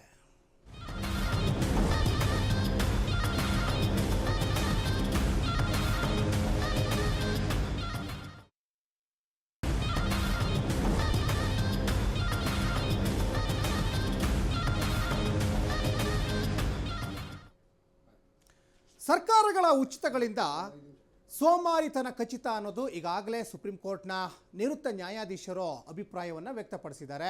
ಹಾಗಾಗಿ ಈ ಉಚಿತಗಳನ್ನು ಕೊಡಬಾರ್ದು, ಜನರಿಗೆ ಸ್ವಾವಲಂಬಿಯಾಗಿ ಬದುಕಲಿಕ್ಕೆ ಉದ್ಯೋಗಗಳನ್ನು ಸೃಷ್ಟಿ ಮಾಡಿ ಅಂತ ನ್ಯಾಯಾಧೀಶರು ಅಭಿಪ್ರಾಯವನ್ನು ವ್ಯಕ್ತಪಡಿಸಿದ್ದಾರೆ. ದೇಶದ ಜನಸಾಮಾನ್ಯರು ಕೂಡ, ಪ್ರಜ್ಞಾವಂತ ನಾಗರಿಕರು ಕೂಡ ಅದೇ ಅಭಿಪ್ರಾಯವನ್ನು ಸಾಕಷ್ಟು ಸಂದರ್ಭದಲ್ಲಿ ವ್ಯಕ್ತಪಡಿಸಿದ್ದಾರೆ. ಬರೀ ಫ್ರೀ ಫ್ರೀ ಫ್ರೀ ಅಂತ ಹೋದರೆ ಜನರಿಗೆ ಕ್ರಿಯೇಟಿವಿಟಿ ಎಲ್ಲಿ ಬರುತ್ತೆ? ಹಾಗಾದರೆ ಸನತ್ ಅವರೇ, ಭಾಳ ಮುಖ್ಯವಾಗಿ ಸಾಕಷ್ಟು ಸರ್ಕಾರಗಳು, ನಿಮ್ಮ ಸರ್ಕಾರವೂ ಸೇರಿದಂತೆ ಎಲ್ಲ ಸರ್ಕಾರಗಳು ಇವತ್ತು ಫ್ರೀ ಫ್ರೀ ಫ್ರೀ ಅಂತ ಕೊಡ್ತಾ ಹೋದರೆ ದೇಶ ಆರ್ಥಿಕವಾಗಿ ಸದೃಢವಾಗಬೇಕು ಅಂದರೆ ಉದ್ಯೋಗಗಳು ಸೃಷ್ಟಿಯಾಗಬೇಕು. ಉದ್ಯೋಗಗಳು ಸೃಷ್ಟಿಯಾಗಲಿಕ್ಕೆ ಸರ್ಕಾರದವರು ದೊಡ್ಡ ಮನಸ್ಸು ಮಾಡಬೇಕು. ಇಲ್ಲ, ಆ ಕೆಲಸ ಆಗ್ತಾ ಇಲ್ಲ. ಆದರೂ ಕೂಡ ಅದು ಕೆಲವೊಂದು ವರ್ಗದ ಜನರಿಗೆ ಸಿಗ್ತಾ ಇದೆ. ಇನ್ನು ಬಹಳಷ್ಟು ಜನ ಬರೀ ನಿರೀಕ್ಷೆ ಮಾಡಿಕೊಂಡೇ ಇರ್ತಾರೆ. ಸಾಕಷ್ಟು ಜನ ಟ್ಯಾಲೆಂಟ್ ಇರ್ತಾರೆ, ಸ್ಕಿಲ್ ಇರುತ್ತೆ ಅವ್ರ ಹತ್ರ, ಆದರೂ ಕೂಡ ಉದ್ಯೋಗ ಸೃಷ್ಟಿಯಾಗಿಲ್ಲ ಅಂದರೆ ಇವತ್ತು ಇಲ್ಲಿ ಇನ್ವೆಸ್ಟ್ ಮಾಡೋರೆಲ್ಲ ನಮ್ಮ ನೆರೆಯ ರಾಜ್ಯಕ್ಕೆ ಹೋಗಿ ಇನ್ವೆಸ್ಟ್ ಮಾಡ್ತಾರೆ. ಯಾಕಂದರೆ ಇದು IT ಹಬ್ ಆಗಿರೋದ್ರಿಂದ ನಮ್ಮ ಬೆಂಗಳೂರು ಕರ್ನಾಟಕದಲ್ಲಿ ಬಹಳ ಮುಖ್ಯವಾಗಿ IT ಹಬ್ ಆಗಿದೆ. ಆದರೂ ಕೂಡ ಇವತ್ತು ಇನ್ವೆಸ್ಟ್ ಮಾಡೋರೆಲ್ಲ ಇವತ್ತು ಆಂಧ್ರ, ತೆಲಂಗಾಣ ಆ ಕಡೆ ಮುಖ ಮಾಡ್ತಾ ಇದ್ದಾರೆ. ಏನು ಸೊಲ್ಯೂಷನ್ ಏನು ಅಂತ ಇದಕ್ಕೆ? ನಮ್ಮ ಪೀರಿಯಡಲ್ಲಿ ಇರಬೇಕು BJPಯ ಸಂದರ್ಭದಲ್ಲಿ. ಚಂದ್ರಬಾಬು ನಾಯ್ಡು ಅವರು ಐ ಥಿಂಕ್ ಸ್ಟಾರ್ಟಿಂಗ್ 2018 ಯಾವಾಗಲೂ ಇರಬೇಕು, ಕರೆಕ್ಟಾಗಿ ಗೊತ್ತಿಲ್ಲ. ಅವ್ರು ಇಂತಿಷ್ಟು ಜಗನ್ಮೋಹನ್ ರೆಡ್ಡಿ ಇಂತಿಷ್ಟು ಜಾಗನ ನಾನು ಇದ್ರಲ್ಲಿ ಕೊಡ್ತೀನಿ, ಅನಂತಪುರ ಡಿಸ್ಟ್ರಿಕ್ಟಲ್ಲಿ ಕೊಡ್ತೀನಿ, ಇದು ನಿಮ್ಮ ಮೋಸ್ಟ್ ಪ್ರಾಬಬ್ಲಿ ಬೋಯಿಂಗ್ ಯಾವುದೋ ಒಂದು ಕಂಪ್ನಿ ಇಲ್ಲಿ ಸ್ಟಾರ್ಟಪ್ ಓಪನ್ ಮಾಡ್ತು, ಅದಕ್ಕೆ ಕೊಡ್ತೀನಿ ಅಂತ ಹೇಳ್ಬಿಟ್ಟು ಸಡನ್ ಆಗಿ ಬಂದ್ಬಿಟ್ರು. ನೀವು ಈಸ್ ಆಫ್ ಡೂಯಿಂಗ್ ಬಿಸ್ನೆಸ್, ನಮ್ಗೆ ಏರ್ಪೋರ್ಟ್ ಅದು ಹತ್ರ ಇದೆ, ಹೈದರಾಬಾದ್ ಹತ್ರ ಇದೆ, ಮಿಡ್ಲಲ್ಲಿ ಬರುತ್ತೆ, ನೀವು ಕೇಳಿದ ಜಾಗ ನಾನು ಕೊಡ್ತೀನಿ ಅನ್ನುವಂಥ ರೀತಿಯಲ್ಲಿ ಬಂದರು. ಒಂದು when the opportunity comes they will encash it. ಒಂದು. ಎರಡನೇದು, ನಮ್ಮಲ್ಲಿ ಹೆಂಗಾಗಿದೆ ಗೊತ್ತಾ ಧೋರಣೆ ಹೆಂಗಿದೆ ಅಂತ ಹೇಳಿದ್ರೆ, ಗ್ಲೋಬಲ್ ಇನ್ವೆಸ್ಟರ್ ಮೀಟು ಸಿಂಗಾಪುರದಲ್ಲೋ ಎಲ್ಲೋ ಒಂದು ಫಾರಿನ್ ಕಂಟ್ರಿಲಿ ಆಯಿತು. ಮಿನಿಸ್ಟ್ರಿ ಕಡೆಯಿಂದ, ಸೆಂಟ್ರಲ್ ಗೌರ್ಮೆಂಟ್ ಕಡೆಯಿಂದ ಇವ್ರಿಗೆ ಇನ್ಸ್ಟ್ರಕ್ಷನ್ ಕೊಟ್ಟರು ಹೋಗಿ ಅಟೆಂಡ್ ಮಾಡಿ ಅಂತ. But nobody has attended. ಆಯಿತಾ? ಇದು ಎರಡನೇ ಪ್ರಾಬ್ಲಮ್. ಯಾಕೆಂತ ಹೇಳಿದ್ರೆ ಎಲ್ಲೋ ಒಂದು ಕಡೆ ನಮ್ಮ ಯುವಕರಿಗೆ ಕೆಲಸವನ್ನು, ಉದ್ಯೋಗ ಸೃಷ್ಟಿ ಮಾಡುವಂಥ ಕೆಲಸಕ್ಕೆ ಇವ್ರು ಕೈ ಹಾಕ್ತಾ ಇಲ್ಲ. ಇನ್ನೊಂದು, ಇವ್ರೇನೋ ಹೇಳ್ತಾ ಇದ್ರು, ನಾವು ಇವಾಗ 4th ಪೊಸಿಷನ್ಲಿ ಇದೀವಿ. ಕರೆಕ್ಟ್, ಅವ್ರು ಒಪ್ಕೊಂಡ್ರು, ಸತ್ಯ ಒಪ್ಕೊಳ್ತಾರೆ ಅವಾಗವಾಗ. ಮೊದಲು ಸ್ಟಾರ್ಟ್ಅಪ್ ಹಬ್ಬು 105 ಕಂಪ್ನಿಗಳು ಸ್ಟಾರ್ಟ್ಅಪ್ ಇದ್ದಿದ್ದು ಬೆಂಗಳೂರಲ್ಲಿ. ಆ ಸ್ಟಾರ್ಟ್ಅಪ್ ಕಂಪ್ನಿಗಳು ಇಲ್ಲಿಂದ ಮಹಾರಾಷ್ಟ್ರ ಬೇರೆ ಬೇರೆ ಇದಕ್ಕೆ ಜಿಲ್ಲೆಗಳಿಗೆ ಸಾರಿ ಸ್ಟೇಟ್ಗಳಿಗೆ ಜಂಪ್ ಆಗ್ತಾ ಇದ್ದಾವೆ. ಕಾರಣ ಏನು ಅನ್ನೋದ್ರ ಬಗ್ಗೆ ಕೂಲಂಕುಷವಾಗಿ ನೋಡ್ಬೇಕಾಗತ್ತೆ. ಯಾಕೆ ಅಂತ ಹೇಳಿದ್ರೆ ಎಲ್ಲೋ ಒಂದ್ ಕಡೆ ಇವ್ರಿಗೆ ಎಲೆಕ್ಟ್ರಿಸಿಟಿನ ಬೇರೆಯವರಿಗೆ ಫ್ರೀ ಕೊಟ್ಟು ಈಗ ಕಂಪನಿಗಳಿಗೆ ಎಕನಾಮಿಕ್ ಯೂಸಸ್ ಏನಿದೆಯಲ್ಲ ಎಲೆಕ್ಟ್ರಿಸಿಟಿ ಅದಕ್ಕೆ ಡಬಲ್ ಪ್ರೈಸ್ ಆಗಿರೋದ್ರಿಂದ ಕೆಲವೊಂದು ಕಂಪನಿಗಳು ಆ ಭಾರಕ್ಕೋಸ್ಕರ ಹೋಗ್ತಾ ಇದ್ದಾವೆ. ಮತ್ತೆ ಇನ್ನೊಂದು ಅಪ್ರೂವಲ್ ಪ್ರೋಸೆಸ್ ಅಲ್ಲಿ ಎಲ್ಲೋ ಒಂದ್ ಕಡೆ ಈ ಸರ್ಕಾರಗಳು ಬೇರೆ ಕಂಪನಿಗಳನ್ನು ಸೆಳೆಯುವಂತ ವಿಚಾರದಲ್ಲಿ ಇವರು ಯೋಚನೆ ಮಾಡಬೇಕಾಗತ್ತೆ. ಅದಾದ್ಮೇಲೆ ಮನ್ರೇಗಾದಲ್ಲಿ ಕೊಟ್ಟಿರ್ಬೋದು, ಕೆಲಸ ಕೊಟ್ಟಿರ್ಬೋದು, ಇನ್ನೊಂದು ಮಾಡಿರ್ಬೋದು, ಅದು ಯಾವಾಗ ಇಂಪ್ಲಿಮೆಂಟ್ ಆಯ್ತು ಅಂತಕ್ಕಂಥದ್ದು ಗೊತ್ತಿದೆ. ಅದನ್ನ ನಾವು ಕ್ಯಾರಿ ಫಾರ್ವರ್ಡ್ ಮಾಡ್ತಾ ಇದೀವಿ, ನಾವೇ ಅದನ್ನ ನಿಲ್ಸಿಲ್ಲ. ಒಂದು. ಎರಡನೇದು, ಇವರಿಗೆ ಕೃಷಿ ಸಮ್ಮಾನ್ ಯೋಜನೆ ವಿಚಾರದಲ್ಲಿ ಇವರು 4,000 ರೂಪಾಯಿ ನಿಲ್ಸಿದ್ರು. ಅದಾದ್ಮೇಲೆ SC ST ಹಣವನ್ನ ತೆಗೆದು ಫ್ರೀ ಬೀಸಿಗೆ ಹಾಕುವಂಥದ್ದು, ಆಮೇಲೆ ವಾಲ್ಮೀಕಿ ಹಗರಣದ ಎಲ್ಲಿಗೆ ಹೋಗಿ ನಿಂತ್ಕೋತು ಅನ್ನೋದು ಗೊತ್ತಿದೆ. ಅಂದ್ರೆ ಎಲ್ಲೋ ಒಂದು ನೀವು ಹೇಳಿದ್ರಲ್ಲ ಬಡವರು, ಇನ್ನೊಂದು ಬಡತನ ರೇಖೆಯಿಂದ ಇರ್ತಕ್ಕಂಥವ್ರು, ಅವ್ರನ್ನ ಈ ರೀತಿಯಾಗಿ ಟಾರ್ಗೆಟ್ ಮಾಡ್ತಾರೆ. ಆಮೇಲೆ ಇನ್ನೊಂದು ಏನು ಗೊತ್ತಾ, ಮೋದಿ ಗೌರ್ಮೆಂಟ್ ಅಲ್ಲಿ ಒಂದು ಕ್ವಶನ್ ಕೇಳ್ತಾರೆ, ನೀವು ಅಪೋಸಿಷನ್ ಪಾರ್ಟಿನೇ ಕೇಳಿರ್ತಕ್ಕಂಥದ್ದು, ನೀವು ಬಡತನ ರೇಖೆಯಿಂದ ಇಷ್ಟು ಜನ ಅಂತ ಬಂದ್ರಲ್ಲ, ಎಷ್ಟೋ ಲಕ್ಷ ನೀವು ನಂಬರ್ ಕೊಟ್ರಲ್ಲ, ಇಷ್ಟು ಜನ ಬಡತನದಿಂದ ರೇಖೆಯಿಂದ ಬಂದವ್ರನ್ನ BPL ಕಾರ್ಡ್ ಅನ್ನು ಯಾಕೆ ತೆಗಿಬಾರ್ದು ಅವ್ರದ್ದು ಅಂತ ಕೇಳುತ್ತೆ. ಯಾಕೆ ನೀವು ತೆಗೆದಿಲ್ಲ ಅಂತ ಕೇಳುತ್ತೆ. ಅದಕ್ಕೆ ಅವರು ಒಂದು ಉತ್ತರ ಕೊಡ್ತಾರೆ, ಬಡತನ ರೇಖೆಯಿಂದ ಈಗಷ್ಟೇ ಮೇಲ್ ಬಂದಿದ್ದಾರೆ, ಚೇತರಿಸ್ಕೊಳ್ಳೋಕೆ ಸ್ವಲ್ಪ ಟೈಮ್ ಬೇಕು, ಸಮಾಧಾನದಿಂದ ಇರಿ, ಅದು ಹಂತ ಹಂತವಾಗಿ ಅವೆಲ್ಲ ಹೊರಟೋಗ್ತವೆ. ಯಾಕೆಂದ್ರೆ ನಾವು ಬಡತನ ರೇಖೆಯಿಂದ ಮೇಲೆ ಎತ್ತಿದ್ದೀವಿ, ಎಷ್ಟೋ ಕುಟುಂಬಗಳು ಬಡತನ ರೇಖೆಯಿಂದ ಮೇಲೆ ಬಂದಿದ್ದಾವೆ, ಬಂದಿಲ್ಲ ಅಂತ ನಾನು ಹೇಳೋದಿಲ್ಲ. ಯುವಕರಿಗೆ ಕೆಲಸದ ವಿಚಾರವನ್ನ ಹೇಳ್ತಾ ಇದ್ದೀರಾ, ಕೆಲಸ ಸಿಗ್ಲೇಬೇಕು. ಯಾಕೆ ಅಂತ ಹೇಳಿದ್ರೆ ಭಾರತ ಎಕನಾಮಿಕ್ ಗ್ರೋತ್ ಆಗಿದೆ ಅಂತ ಹೇಳಿದ್ರೆ ನಾವು 5th ಪೊಸಿಷನ್ ಎಕನಾಮಿನ 10ನೇ ಪೊಸಿಷನ್ ತಂದು ನಿಲ್ಸಿದೀವಿ ಅಂತ ಹೇಳಿದ್ರೆ ಎಕನಾಮಿಕ್ ಆಪರ್ಚುನಿಟಿ ಕ್ರಿಯೇಟ್ ಆಗಿದೆ. ನಾವು ಮೊನ್ನೆ ಎಲ್ಲೋ ಮಾತಾಡ್ತಾ ಒಂದು ವಿಚಾರ ಬಂತು, ಸ್ಪೇಸ್ ಸೆಕ್ಟರ್ ಅಂತ ಹೇಳಿದ್ರೆ ಸ್ಪೇಸ್ ಸೆಕ್ಟರ್ ಅಲ್ಲಿ ಒಂದು ಸ್ಪೇಸ್ ಪಾಲಿಸಿ ಅಂತ 2022ರಲ್ಲಿ ಒಂದು ಸ್ಪೇಸ್ ಪಾಲಿಸಿ ಇದೆ, 23ರಲ್ಲಿ ಒಂದು ಸ್ಪೇಸ್ ಪಾಲಿಸಿ ಅಂತ ತರುತ್ತೆ ಮೋದಿ ಗೌರ್ಮೆಂಟ್. ಎಷ್ಟು ಬ್ಯೂಟಿಫುಲ್ ಆಗಿದೆ ಗೊತ್ತಾ. ನೀವು ಏನಾದ್ರು ಸ್ಪೇಸ್ ಇಂಡಸ್ಟ್ರಿ ಒಳಗೆ ಎಂಟ್ರಿ ಆಗಬೇಕು ಅಂತ, ಈಗ ಸಪೋಸ್ ಅದಕ್ಕೊಂದು ಎಕ್ಸಾಂಪಲ್ ಕೊಡ್ತೀನಿ, ಎಲನ್ ಮಾಸ್ಕ್ ಅಂತ ನಿಮ್ಗೆಲ್ಲರಿಗೂ ಗೊತ್ತಿರಬಹುದು. ನೀವು you believe it or not, ಒಂದು ಸ್ಯಾಟಲೈಟಿಗೆ 5 ಕೋಟಿ ರೂಪಾಯಿ ಒಂದು ಸ್ಯಾಟಲೈಟಿಗೆ ಖರ್ಚಾಗುತ್ತೆ. ಸ್ಟಾರ್ ಲಿಂಕ್ ಅಂತ ವೆಬ್ ಸ್ಯಾಟಲೈಟ್ ಅನ್ನ ಲಾಂಚ್ ಮಾಡ್ಕೊಂಡಿದ್ದಾನೆ. 25,000 ಸ್ಯಾಟಲೈಟ್ಗಳು ಭೂಮಿ ಸುತ್ತ ಇದೆ. ಯಾಕಿದು ಅವಕಾಶ ಸಿಕ್ತು ಅಂತ ಹೇಳಿದ್ರೆ America ease of doing business. America ಏನ್ ಮಾಡ್ತು ಅಂತ ಹೇಳಿದ್ರೆ ಅವನಿಗೆ ಸ್ಪೇಸ್ ಸೆಕ್ಟರ್ ಅಲ್ಲಿ ಆಪರ್ಚುನಿಟಿ ಕೊಡ್ತು. ನಮ್ಮಲ್ಲಿ ಸ್ಪೇಸ್ ಸೆಕ್ಟರ್ ಓಪನ್ ಆಗಿದ್ದು ಯಾವಾಗ ಗೊತ್ತಾ, 2023ರಲ್ಲಿ. ಈಗ ಸ್ಟಾರ್ಟ್ಅಪ್ ಕಂಪನಿಗಳು ಬರ್ತಾ ಇದಾವೆ.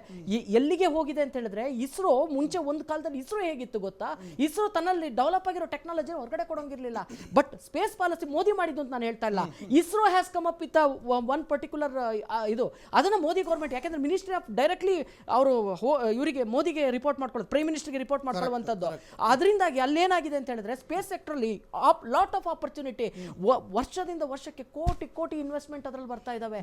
ನಮ್ಗೆ ಯಾವಾಗ ಅಲ್ಲಿ ಅಂತ ಹೇಳಿದ್ರೆ ಸ್ಪೇಸ್ ಸೆಕ್ಟರ್ ಒಂದು ರಿಪೇರಿ ಆಯ್ತು ಅಂದ್ರೆ ಮೆಕ್ಯಾನಿಕಲ್ ಇಂಜಿನಿಯರ್ಸ್ಗೆ ಜಾಬ್ ಸಿಗ್ಲಿಕ್ಕೆ ಸ್ಟಾರ್ಟ್ ಆಗುತ್ತೆ, ಫಿಸಿಸಿಸ್ಟ್ಗೆ ಸಿಗುತ್ತೆ, ಇವರು ಕೆಮಿಕಲ್ ಅನಾಲಿಸಿಸ್, ಮೆಟೀರಿಯಲ್ ಸೈಂಟಿಸ್ಟ್ಗಳು ಏನೇನಿದ್ದಾರೆ ಅವರಿಗೆ ಕೆಲಸಗಳು ಸಿಗ್ತಾ ಹೋಗುತ್ತೆ.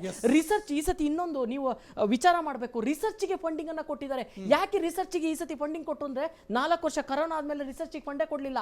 ಯಾಕೆ ಕೊಡ್ಲಿಲ್ಲ? ಅದರಿಂದಾಗಿ ಏನಾಯ್ತು, ನೀವು R&D ಸ್ಟ್ರಾಂಗ್ ಆದ್ರೆ ತಾನೇ ನಿಮ್ಗೆ ಅಲ್ಲಿ ಪ್ರಾಡಕ್ಟ್ ಹೊರಗಡೆ ಬರೋದು. ರಿಸರ್ಚ್ ಅಂಡ್ ಡೆವಲಪ್ಮೆಂಟ್ ಆಗ್ಲಿಲ್ಲ ಅಂತ ಹೇಳಿದ್ರೆ ಪ್ರಾಡಕ್ಟ್ ಹೊರಗಡೆ ಬರಲ್ಲ. ರಿಸರ್ಚ್ ಅಂಡ್ ಡೆವಲಪ್ಮೆಂಟ್ ಬಂತು ಅಂತ ಹೇಳಿದವಾಗ ಯುವಕರಿಗೆ ಕೆಲಸ ಸಿಗ್ತಾ ಹೋಗುತ್ತೆ, ಆ ಸೆಕ್ಟರ್ ಗಳಲ್ಲಿ ಕೆಲಸ ಸಿಗ್ತಾ ಹೋಗುತ್ತೆ. ಲಾಟ್ ಆಫ್ ಆಪರ್ಚುನಿಟಿ ಅಂದ್ರೆ ಟೆಕ್ನಾಲಜಿ ಟ್ರಾನ್ಸ್ಫರ್ ಅಂತ ಇದೆಯಲ್ಲ, ISRO is doing the technology transfer with ಏನೋ ಲೋಕಲ್ ಪೀಪಲ್. ಅಂದ್ರೆ local people in the sense industry, local industry ಏನ್ ಸ್ಟಾರ್ಟ್ಅಪ್ ಗಳಿದಾವೆ ಅವ್ರ ಜೊತೆ ಅವ್ರೀಗ ಯಾವ್ದೋ ಒಂದು ರಾಕೆಟ್ ಮಾಡಬೇಕು, ಆ ರಾಕೆಟ್ಗೆ ಬೇಕಾಗೋ ಟೆಕ್ನಾಲಜಿ ಏನಿದೆ ಎಲ್ಲದೂ ಇಸ್ರೋ ಕೊಡುತ್ತೆ, ಲಾಂಚ್ ಮಾಡಿ ಅವ್ರು ಕೊಡ್ತಾರೆ. ಈಗ ಒಂದು ಸ್ಯಾಟಲೈಟ್ ಮಾಡಬೇಕು, ಅದಕ್ಕೆ ಈ ಸ್ಟಾರ್ಟ್ಅಪ್ ಹಬ್ಗಳಿಗೆ ಕೊಡ್ತಾರೆ. ಎಷ್ಟೋ ಇದು ಈವನ್ ಎಲ್ಲಿವರೆಗೆ ಹೋಗಿದೆ ಇದು ಅಂತ ಹೇಳಿದ್ರೆ ಸ್ಕೂಲ್ ಮಕ್ಕಳಿಂದ ಸ್ಕೂಲಿನ ಹೆಣ್ಣು ಮಕ್ಕಳು 900 ಹೆಣ್ಣು ಮಕ್ಕಳು ಸೇರ್ಕೊಂಡು ಒಂದು ಸ್ಯಾಟಲೈಟ್ ಅನ್ನ ಜನರೇಟ್ ಮಾಡೋದು. ಅಂದ್ರೆ ಯುವಕರಲ್ಲಿ ಅದು ಬರಬೇಕು. ಅಂತರಿಕ್ಷ ಜಿಜ್ಞಾಸ ಅನ್ನೋ ಒಂದು ಪ್ರೋಗ್ರಾಮ್ ಅನ್ನ ಮಾಡಿದ್ದಾರೆ ಇಸ್ರೋದವರು, ಅದು ಮಕ್ಕಳಿಗೋಸ್ಕರ. ನೀವು ಒಂದು ಹೆಣ್ಣು ಮಗು 8ನೇ ಕ್ಲಾಸ್ ಪಾಸ್, ಹೆಣ್ಮಗು ಅಲ್ಲ ಯಾವುದೇ ಒಂದು ಮಗು 8ನೇ ಕ್ಲಾಸ್ ಪಾಸ್ ಆಗಿ 9ನೇ ಕ್ಲಾಸಿಗೆ ಹೋಗುತ್ತೆ ಅಂತ ಹೇಳಿದ್ರೆ ಆ ಹೆಣ್ಮಗು ಅದಕ್ಕೆ ಅಪ್ಲೈ ಮಾಡಿದ್ರೆ if she got qualified in that examination, ಅವಳಿಗೆ 1 ತಿಂಗಳು ಕಂಪ್ಲೀಟ್ ಇಸ್ರೋದಲ್ಲಿ ಟ್ರೈನಿಂಗ್ ಕೊಡ್ತಾಳೆ. ಅವಳಿಗೆ ಹೇಳಿದ ಸೆಂಟ್ರಲ್ ಟ್ರೈನಿಂಗ್ ಕೊಡ್ತಾರೆ. ಆ ಟ್ರೈನಿಂಗ್ ತಗಲುವ ವೆಚ್ಚ, ಅವಳ TA DA accompanying percent TA DA ಪ್ರತಿಯೊಂದು ಸಮೇತ ಇಸ್ರೋ ಬರ್ಸುತ್ತೆ. ಇಂಥ ಒಂದು ಆಪರ್ಚುನಿಟಿಗಳು ಮಕ್ಕಳಿಗೆ ಕ್ರಿಯೇಟ್ ಮಾಡಿದ್ದಾರೆ. ಯಾಕಂದ್ರೆ ಮಕ್ಕಳು ಸ್ಪೇಸ್ ಟೆಕ್ನಾಲಜಿ ಬರಬೇಕು. ಯಾಕಂದ್ರೆ ಯಾಕೆಂದ್ರೆ they have to come up with life. ಇದು ಈ ರೀತಿಯಾಗಿ ನಾವು ಥಿಂಕ್ ಮಾಡ್ಬೇಕಾಗತ್ತೆ. ನಾನು ಫ್ರೀ ಕೊಟ್ಟೆ, ನಾನು ಅದು ಕೊಟ್ಟೆ, ಇದು ಕೊಟ್ಟೆ ಅಂತ ಮಾಡೋದ್ರಿಂದ ಬರೋದಿಲ್ಲ. ಅವರಲ್ಲಿ ಮನಸ್ಥಿತಿಗಳು ಚೇಂಜ್ ಆಗಬೇಕು. ನಾನು ಇದನ್ನ ಮಾಡಬೇಕು, ನನ್ನ ದೇಶ ಇದು, ನಾನು I have to contribute one or the other way ಅನ್ನುವಂಥದ್ದು ಬರಬೇಕು. ಆ ರೀತಿ ಮಾಡಿದಾಗ ಮಾತ್ರ ದೇಶ ಮುಂದೆ ಹೋಗ್ತಾ ಹೋಗುತ್ತೆ. ಇದು ನಾಟ್ ಓನ್ಲಿ ಕಾಂಗ್ರೆಸ್, ಈ ಬಿಜೆಪಿನೂ ಅರ್ಥ ಮಾಡ್ಕೋಬೇಕು, JDS ಅರ್ಥ ಮಾಡ್ಕೋಬೇಕು, ಇನ್ಯಾವುದೇ ರಾಷ್ಟ್ರೀಯ ಪಕ್ಷ ಇದ್ರು ಅರ್ಥ ಮಾಡ್ಕೋಬೇಕು. ನೀವು ಎಲ್ಲಿ ಕಾಲೇಜ್ ಲೆವೆಲ್, ಸ್ಕೂಲ್ ಲೆವೆಲ್ ಅಲ್ಲಿ ಇಂಥ ವಾತಾವರಣಗಳನ್ನ ಕ್ರಿಯೇಟ್ ಮಾಡ್ತೀರಿ, ಸ್ಕಿಲ್ ಡೆವಲಪ್ಮೆಂಟ್ ಅಂಡ್ ಟ್ರೈನಿಂಗ್ ಸೆಂಟರ್ಗಳನ್ನ ಕೊಡ್ತೀರಿ, R&D ಗಳಿಗೆ ಒತ್ತು ಕೊಡ್ತೀರಿ. ಇನ್ನೊಂದು ಹೇಳ ಬೇಜಾರಾಗೋದು ಎಲ್ಲಿ ಅಂತ ಹೇಳಿದ್ರೆ 1ನೇ ಕ್ಲಾಸಿಗೆ ಮಗು ಹೋಗಿ ಸೇರುತ್ತೆ, ಅದು A ಫಾರ್ ಆಪಲ್ ಬದಲು ಬೇರೆ ಇನ್ನೇನೋ ಹೇಳುತ್ತೆ. ಆ ಟೀಚರ್ ಇದ್ದರು ಯುವರ್ ಸನ್ ಈಸ್ ವೆರಿ ನಾಟಿ, ಅವನು ಹಿಂಗಂದ್ರೆ ಹಿಂಗೆ ಹೇಳ್ತಾನೆ ಅಂತ ಹೇಳುವಂಥದ್ದನ್ನ ಮಾಡ್ತಾರೆ. ಕಟ್ ಡೌನ್ ಮಾಡ್ತಾರೆ ಕ್ರಿಯೇಟಿವಿಟಿನ. ಅದರಿಂದಾಗಿ ನಮ್ಮಲ್ಲಿ ಕ್ರಿಯೇಟಿವಿಟಿ ಬರ್ತಾ ಇಲ್ಲ. ಎಜುಕೇಶನ್ ಸಿಸ್ಟಮ್ ಅಲ್ಲೂ ಸ್ವಲ್ಪ ಮಾಡಿಫಿಕೇಶನ್ ಆಗ್ಬೇಕಾಗತ್ತೆ, ಕ್ರಿಯೇಟಿವಿಟಿಗೆ ಒತ್ತು ಕೊಡಬೇಕಾಗತ್ತೆ. ಅಲ್ಲ ಬರ್ತೀನಿ ಮತ್ತೆ ಕೊನೆಯದಾಗಿ ಗೌರವ್ ಅವರೇ, ಬಹಳ ಮುಖ್ಯವಾಗಿ ಇವತ್ತು ರಷ್ಯಾ, ಅಮೇರಿಕಾ, ಚೈನಾದಂತಹ ಮುಂದುವರೆದಿರುವಂಥ ರಾಷ್ಟ್ರಗಳು ಗುಂಡ್ಪಿನಿಂದ ಹಿಡಿದು ಏರೋಪ್ಲೇನ್ ಸ್ಪೇರ್ ಪಾರ್ಟ್ಸ್ ತಯಾರು ಮಾಡೋದ್ರಲ್ಲಿ ಸಾಕಷ್ಟು ನಿಪುಣರಾಗಿರ್ತಾರೆ. ನಮ್ಮ ದೇಶದಲ್ಲೂ ಸಾಕಷ್ಟು ಜನ ಟ್ಯಾಲೆಂಟೆಡ್ ಯೂತ್ಸ್ ಇದ್ದಾರೆ, ಸಾಕಷ್ಟು ಸಂಪನ್ಮೂಲಗಳಿದ್ದಾವೆ. ಈ ಗ್ಯಾರಂಟಿ ಸ್ಕೀಮ್ಗಳಿಗಿಂತ ಬಹಳ ಮುಖ್ಯವಾಗಿ ಉದ್ಯೋಗಗಳನ್ನು ಸೃಷ್ಟಿ ಮಾಡೋದ್ರ ಕಡೆ ಸರ್ಕಾರ ಗಮನ ಹರಿಸ್ಬೇಕು. ಏನಂತೀರಾ ಕೊನೆಯದಾಗಿ? ಸರ್, ಕೊನೆಯದಾಗಿ ಏನು ಹೇಳಬೇಕು ಅಂತ ಹೇಳಿದ್ರೆ, ನಾವು ಲಾಂಗ್ ಟರ್ಮ್ ಗೋಲ್ ಅಂತ ಇಟ್ಕೋಬೇಕು. ಈಗ ಫ್ರೀ ಬೀಸ್ ಎಲ್ಲ ಶಾರ್ಟ್ ಟರ್ಮ್, ಇಮಿಡಿಯೇಟ್. ಇವಾಗ 1000 ರೂಪಾಯಿ ಕೊಟ್ಟರೆ ನಾಳೆಗೆ ಮುಗ್ದೋಗುತ್ತೆ. ಅದೇನು 10 ವರ್ಷ ಏನು ಇಟ್ಕೊಳ್ಳಲ್ಲ. 1000 ರೂಪಾಯಿನ ಯಾರು 2000 3000 ಜಾಸ್ತಿ ಎಷ್ಟು ಸರ್ ಕೊಟ್ಬಿಡ್ತಾರೆ. ಜಾಸ್ತಿ ಅಂದ್ರೆ ಒಂದು 5000 ಕೊಡ್ಬೋದು ಅಷ್ಟೇ. ಅದಕ್ಕೂ ಮೀರಿ ಕೊಡೋಕ್ಕಾಗಲ್ಲ. ಮೀರಿ ಹೋಗ್ಬೇಕು ಅಂದ್ರೆ ಸಾಲ ತಗೊಂಡು ಅಲ್ವ ಕೊಡೋದು. ಸರ್ಕಾರದಲ್ಲಿ ಏನು ಅಡಿಕ್ವೇಟ್ ಫಂಡ್ಸ್ ಏನಿಲ್ಲ. ಸಾಲ ಮಾಡೇನೆ ಅವರು RBI ಇಂದ ಸಾಲ ಮಾಡೇನೆ ನಮಗ್ ಕೊಡ್ತಾ ಇರೋದು. ಅವ್ರ ಹತ್ರ ಏನು ದುಡ್ಡೇನು ಅತಿ ಹೆಚ್ಚು ದುಡ್ಡೇನಿಲ್ಲ. ಇಮಿಡಿಯೇಟ್ ಪ್ಲಾನ್ಸ್ ನ ಮಾಡ್ತಾ ಇದ್ದಾರೆ. ಮತ್ತೊಂದೇನು ಅಂತ ಹೇಳಿದ್ರೆ ಸ್ಕಿಲ್ ಡೆವಲಪ್ಮೆಂಟ್ಸ್ ಇಂಪ್ರೂವ್ ಮಾಡಬೇಕು. ಇವಾಗ ಒಬ್ಬ ಮೀನ್ ತಿಂತಾನೆ ಅಂತ ಹೇಳಿದ್ರೆ ಅವ್ನಿಗೆ 1-2 ಮೀನ್ ಕೊಟ್ಬಿಟ್ರೆ ಅವನು ಸ್ಯಾಟಿಸ್ಫೈ ಆಗೋದಿಲ್ಲ. ಅವನಿಗೆ ಮೀನ್ ಯಾವ ರೀತಿ ಹಿಡ್ಕೊಡ್ಬೇಕು ಅಂತ ಕಲಿಸ್ಬೇಕು. ಅವನಿಗೆ ಕಲ್ಸ್ಕೊಟ್ಟಾಗ ಅವ್ನು ನಾಳೆನೂ ಹಿಡಿತಾನೆ, ನಾಳಿದ್ದು ಹಿಡಿತಾನೆ, ಮತ್ತೆ ಅವನ ಮಗನ್ಗೂ ಕಲಿಸ್ತಾನೆ ಯಾವ ರೀತಿ ಮೀನ್ ಹಿಡಿಯೋದು ಅಂತ. ಇದು ಸ್ಕಿಲ್ ಡೆವಲಪ್ಮೆಂಟ್. ಮೀನ್ ತಿನ್ನೋದನ್ನ ಹೇಳ್ಕೊಡ್ತಾ ಇದ್ದಾರೆ, ಹೌದು, ಹಿಡಿಯೋದನ್ನ ಹೇಳ್ಕೊಡ್ತಾ ಇಲ್ಲ. ಸ್ಕಿಲ್ ಡೆವಲಪ್ಮೆಂಟ್ ಮಾಡಿದ್ರೆ ಇದು ಹೇಳ್ಕೊಡ್ತಾರೆ. ಈಗ ಬೇರೆ ಕಂಟ್ರೀಸ್ ನೀವು 3-4 ಕಂಟ್ರಿ ಹೇಳಿದ್ರಿ, ಅವರೆಲ್ಲ ಈಗ AI ಟೆಕ್ನಾಲಜಿ ಇದೆ, ಚಾಟ್ GPT ಇದೆ, ತುಂಬಾ ವಾಸ್ಟ್ ಆಗಿ ಗ್ರೋತ್ ಆಗ್ತಾ ಇದೀವಿ. ನಾವೇನ್ ಮಾಡ್ತಾ ಇದೀವಿ? ಬಸ್ ಫ್ರೀ ಕೊಡ್ತಾ ಇದೀವಿ, ಇದು ಫ್ರೀ ಕೊಡ್ತಾ ಇದೀವಿ, ಅದು ಫ್ರೀ ಕೊಡ್ತಾ ಇದೀವಿ. ನಾವು ಯಾವ ರೀತಿ ಎನ್ವಿರಾನ್ಮೆಂಟ್ ಮಕ್ಕಳಿಗೆ ಈಗ ಯುವಕರಿಗೆ ಸೆಟ್ ಮಾಡ್ತಾ ಇದೀವಿ ಅಂತ ಹೇಳಿದ್ರೆ ಫ್ರೀ ಕೊಡ್ತೀವಿ ಅಂತ. ಎನ್ವಿರಾನ್ಮೆಂಟ್ ಯಾವ ರೀತಿ ಇರಬೇಕು ಅಂತ ಹೇಳಿದ್ರೆ ಒಬ್ಬರ ಮೇಲೆ ಒಬ್ರು ಕಾಂಪಿಟೇಷನ್ ಇದ್ದಾಗ ಏನಾಗುತ್ತೆ, ಇಂಥ ಕ್ರಿಯೇಟಿವ್ ಐಡಿಯಾಸ್ ಎಲ್ಲ ಬರುತ್ತೆ. ಅಬ್ದುಲ್ ಕಲಾಂ ಅವರು ಒಂದು ಮಾತು ಹೇಳ್ತಾರೆ, innovation thinking leads to great achievements ಅಂತ ಹೇಳಿ. ನಾವು ಒಂದು ಗೋಲ್ ಇಟ್ಕೊಂಡು ಒಂದು ದೊಡ್ಡ ಪ್ರಾಜೆಕ್ಟ್ ಇಟ್ಕೊಂಡು ಹೋದ್ರೆ, ಮನಸ್ಸಲ್ಲಿ ಒಂದು ಡ್ರೀಮ್ ಅಂತಿದ್ರೆ, ಒಂದು ಯೋಚನೆ ಅಂತಿದ್ರೆ ದೊಡ್ಡ ಡ್ರೀಮ್ ನ ಅಚೀವ್ ಮಾಡಬಹುದು. ಅದೇ ನಾವು ಸರ್ಕಾರ ಎಲ್ಲ ಫ್ರೀ ಅಂತ ಹೇಳಿ ಯುವಕರನ್ನ ಏನ್ ಮಾಡ್ತಾ ಇದೆ, ಯಾರು ಯೋಚನೆ ಮಾಡಕ್ ಬಿಡ್ತಾ ಇಲ್ಲ. ಈ ರೀತಿ ಆದಾಗ ಏನಾಗುತ್ತೆ, ತುಂಬಾ ತೊಂದರೆ ಆಗುತ್ತೆ. ಟ್ಯಾಕ್ಸಸ್ ಇನ್ಫ್ಲೇಷನ್ ಆಗುತ್ತೆ. ಇನ್ಫ್ಲೇಷನ್ ಆದಾಗ ಮತ್ತೆ ಅವರೇ ಕಟ್ಬೇಕಾಗುತ್ತೆ. ಸರ್ಕಾರ ಈಗ ಕೊಟ್ಬಿಡುತ್ತೆ ಫ್ರೀ, ಮತ್ತೆ ಆ ಸರ್ಕಾರ ಸ್ಟಾಂಪ್ ಪೇಪರ್ ಅನ್ನೋದ್ರ ಮೇಲೆ ಜಾಸ್ತಿ ರೇಟು, ಪೆಟ್ರೋಲ್ ಡೀಸೆಲ್ ಅನ್ನೋದ್ರ ಮೇಲೆ ಜಾಸ್ತಿ ರೇಟು, ಮೆಟ್ರೋ ಅನ್ನೋದ್ರ ಮೇಲೆ ಜಾಸ್ತಿ ರೇಟ್, ಎಲ್ಲಾದ್ರ ಮೇಲೆನೂ ರೇಟ್ ಜಾಸ್ತಿ. ಫ್ರೀ ಅಂತ ಹೇಳಿದ್ರೆ ಎಲ್ಲಿ ಬರುತ್ತೆ ದುಡ್ಡು?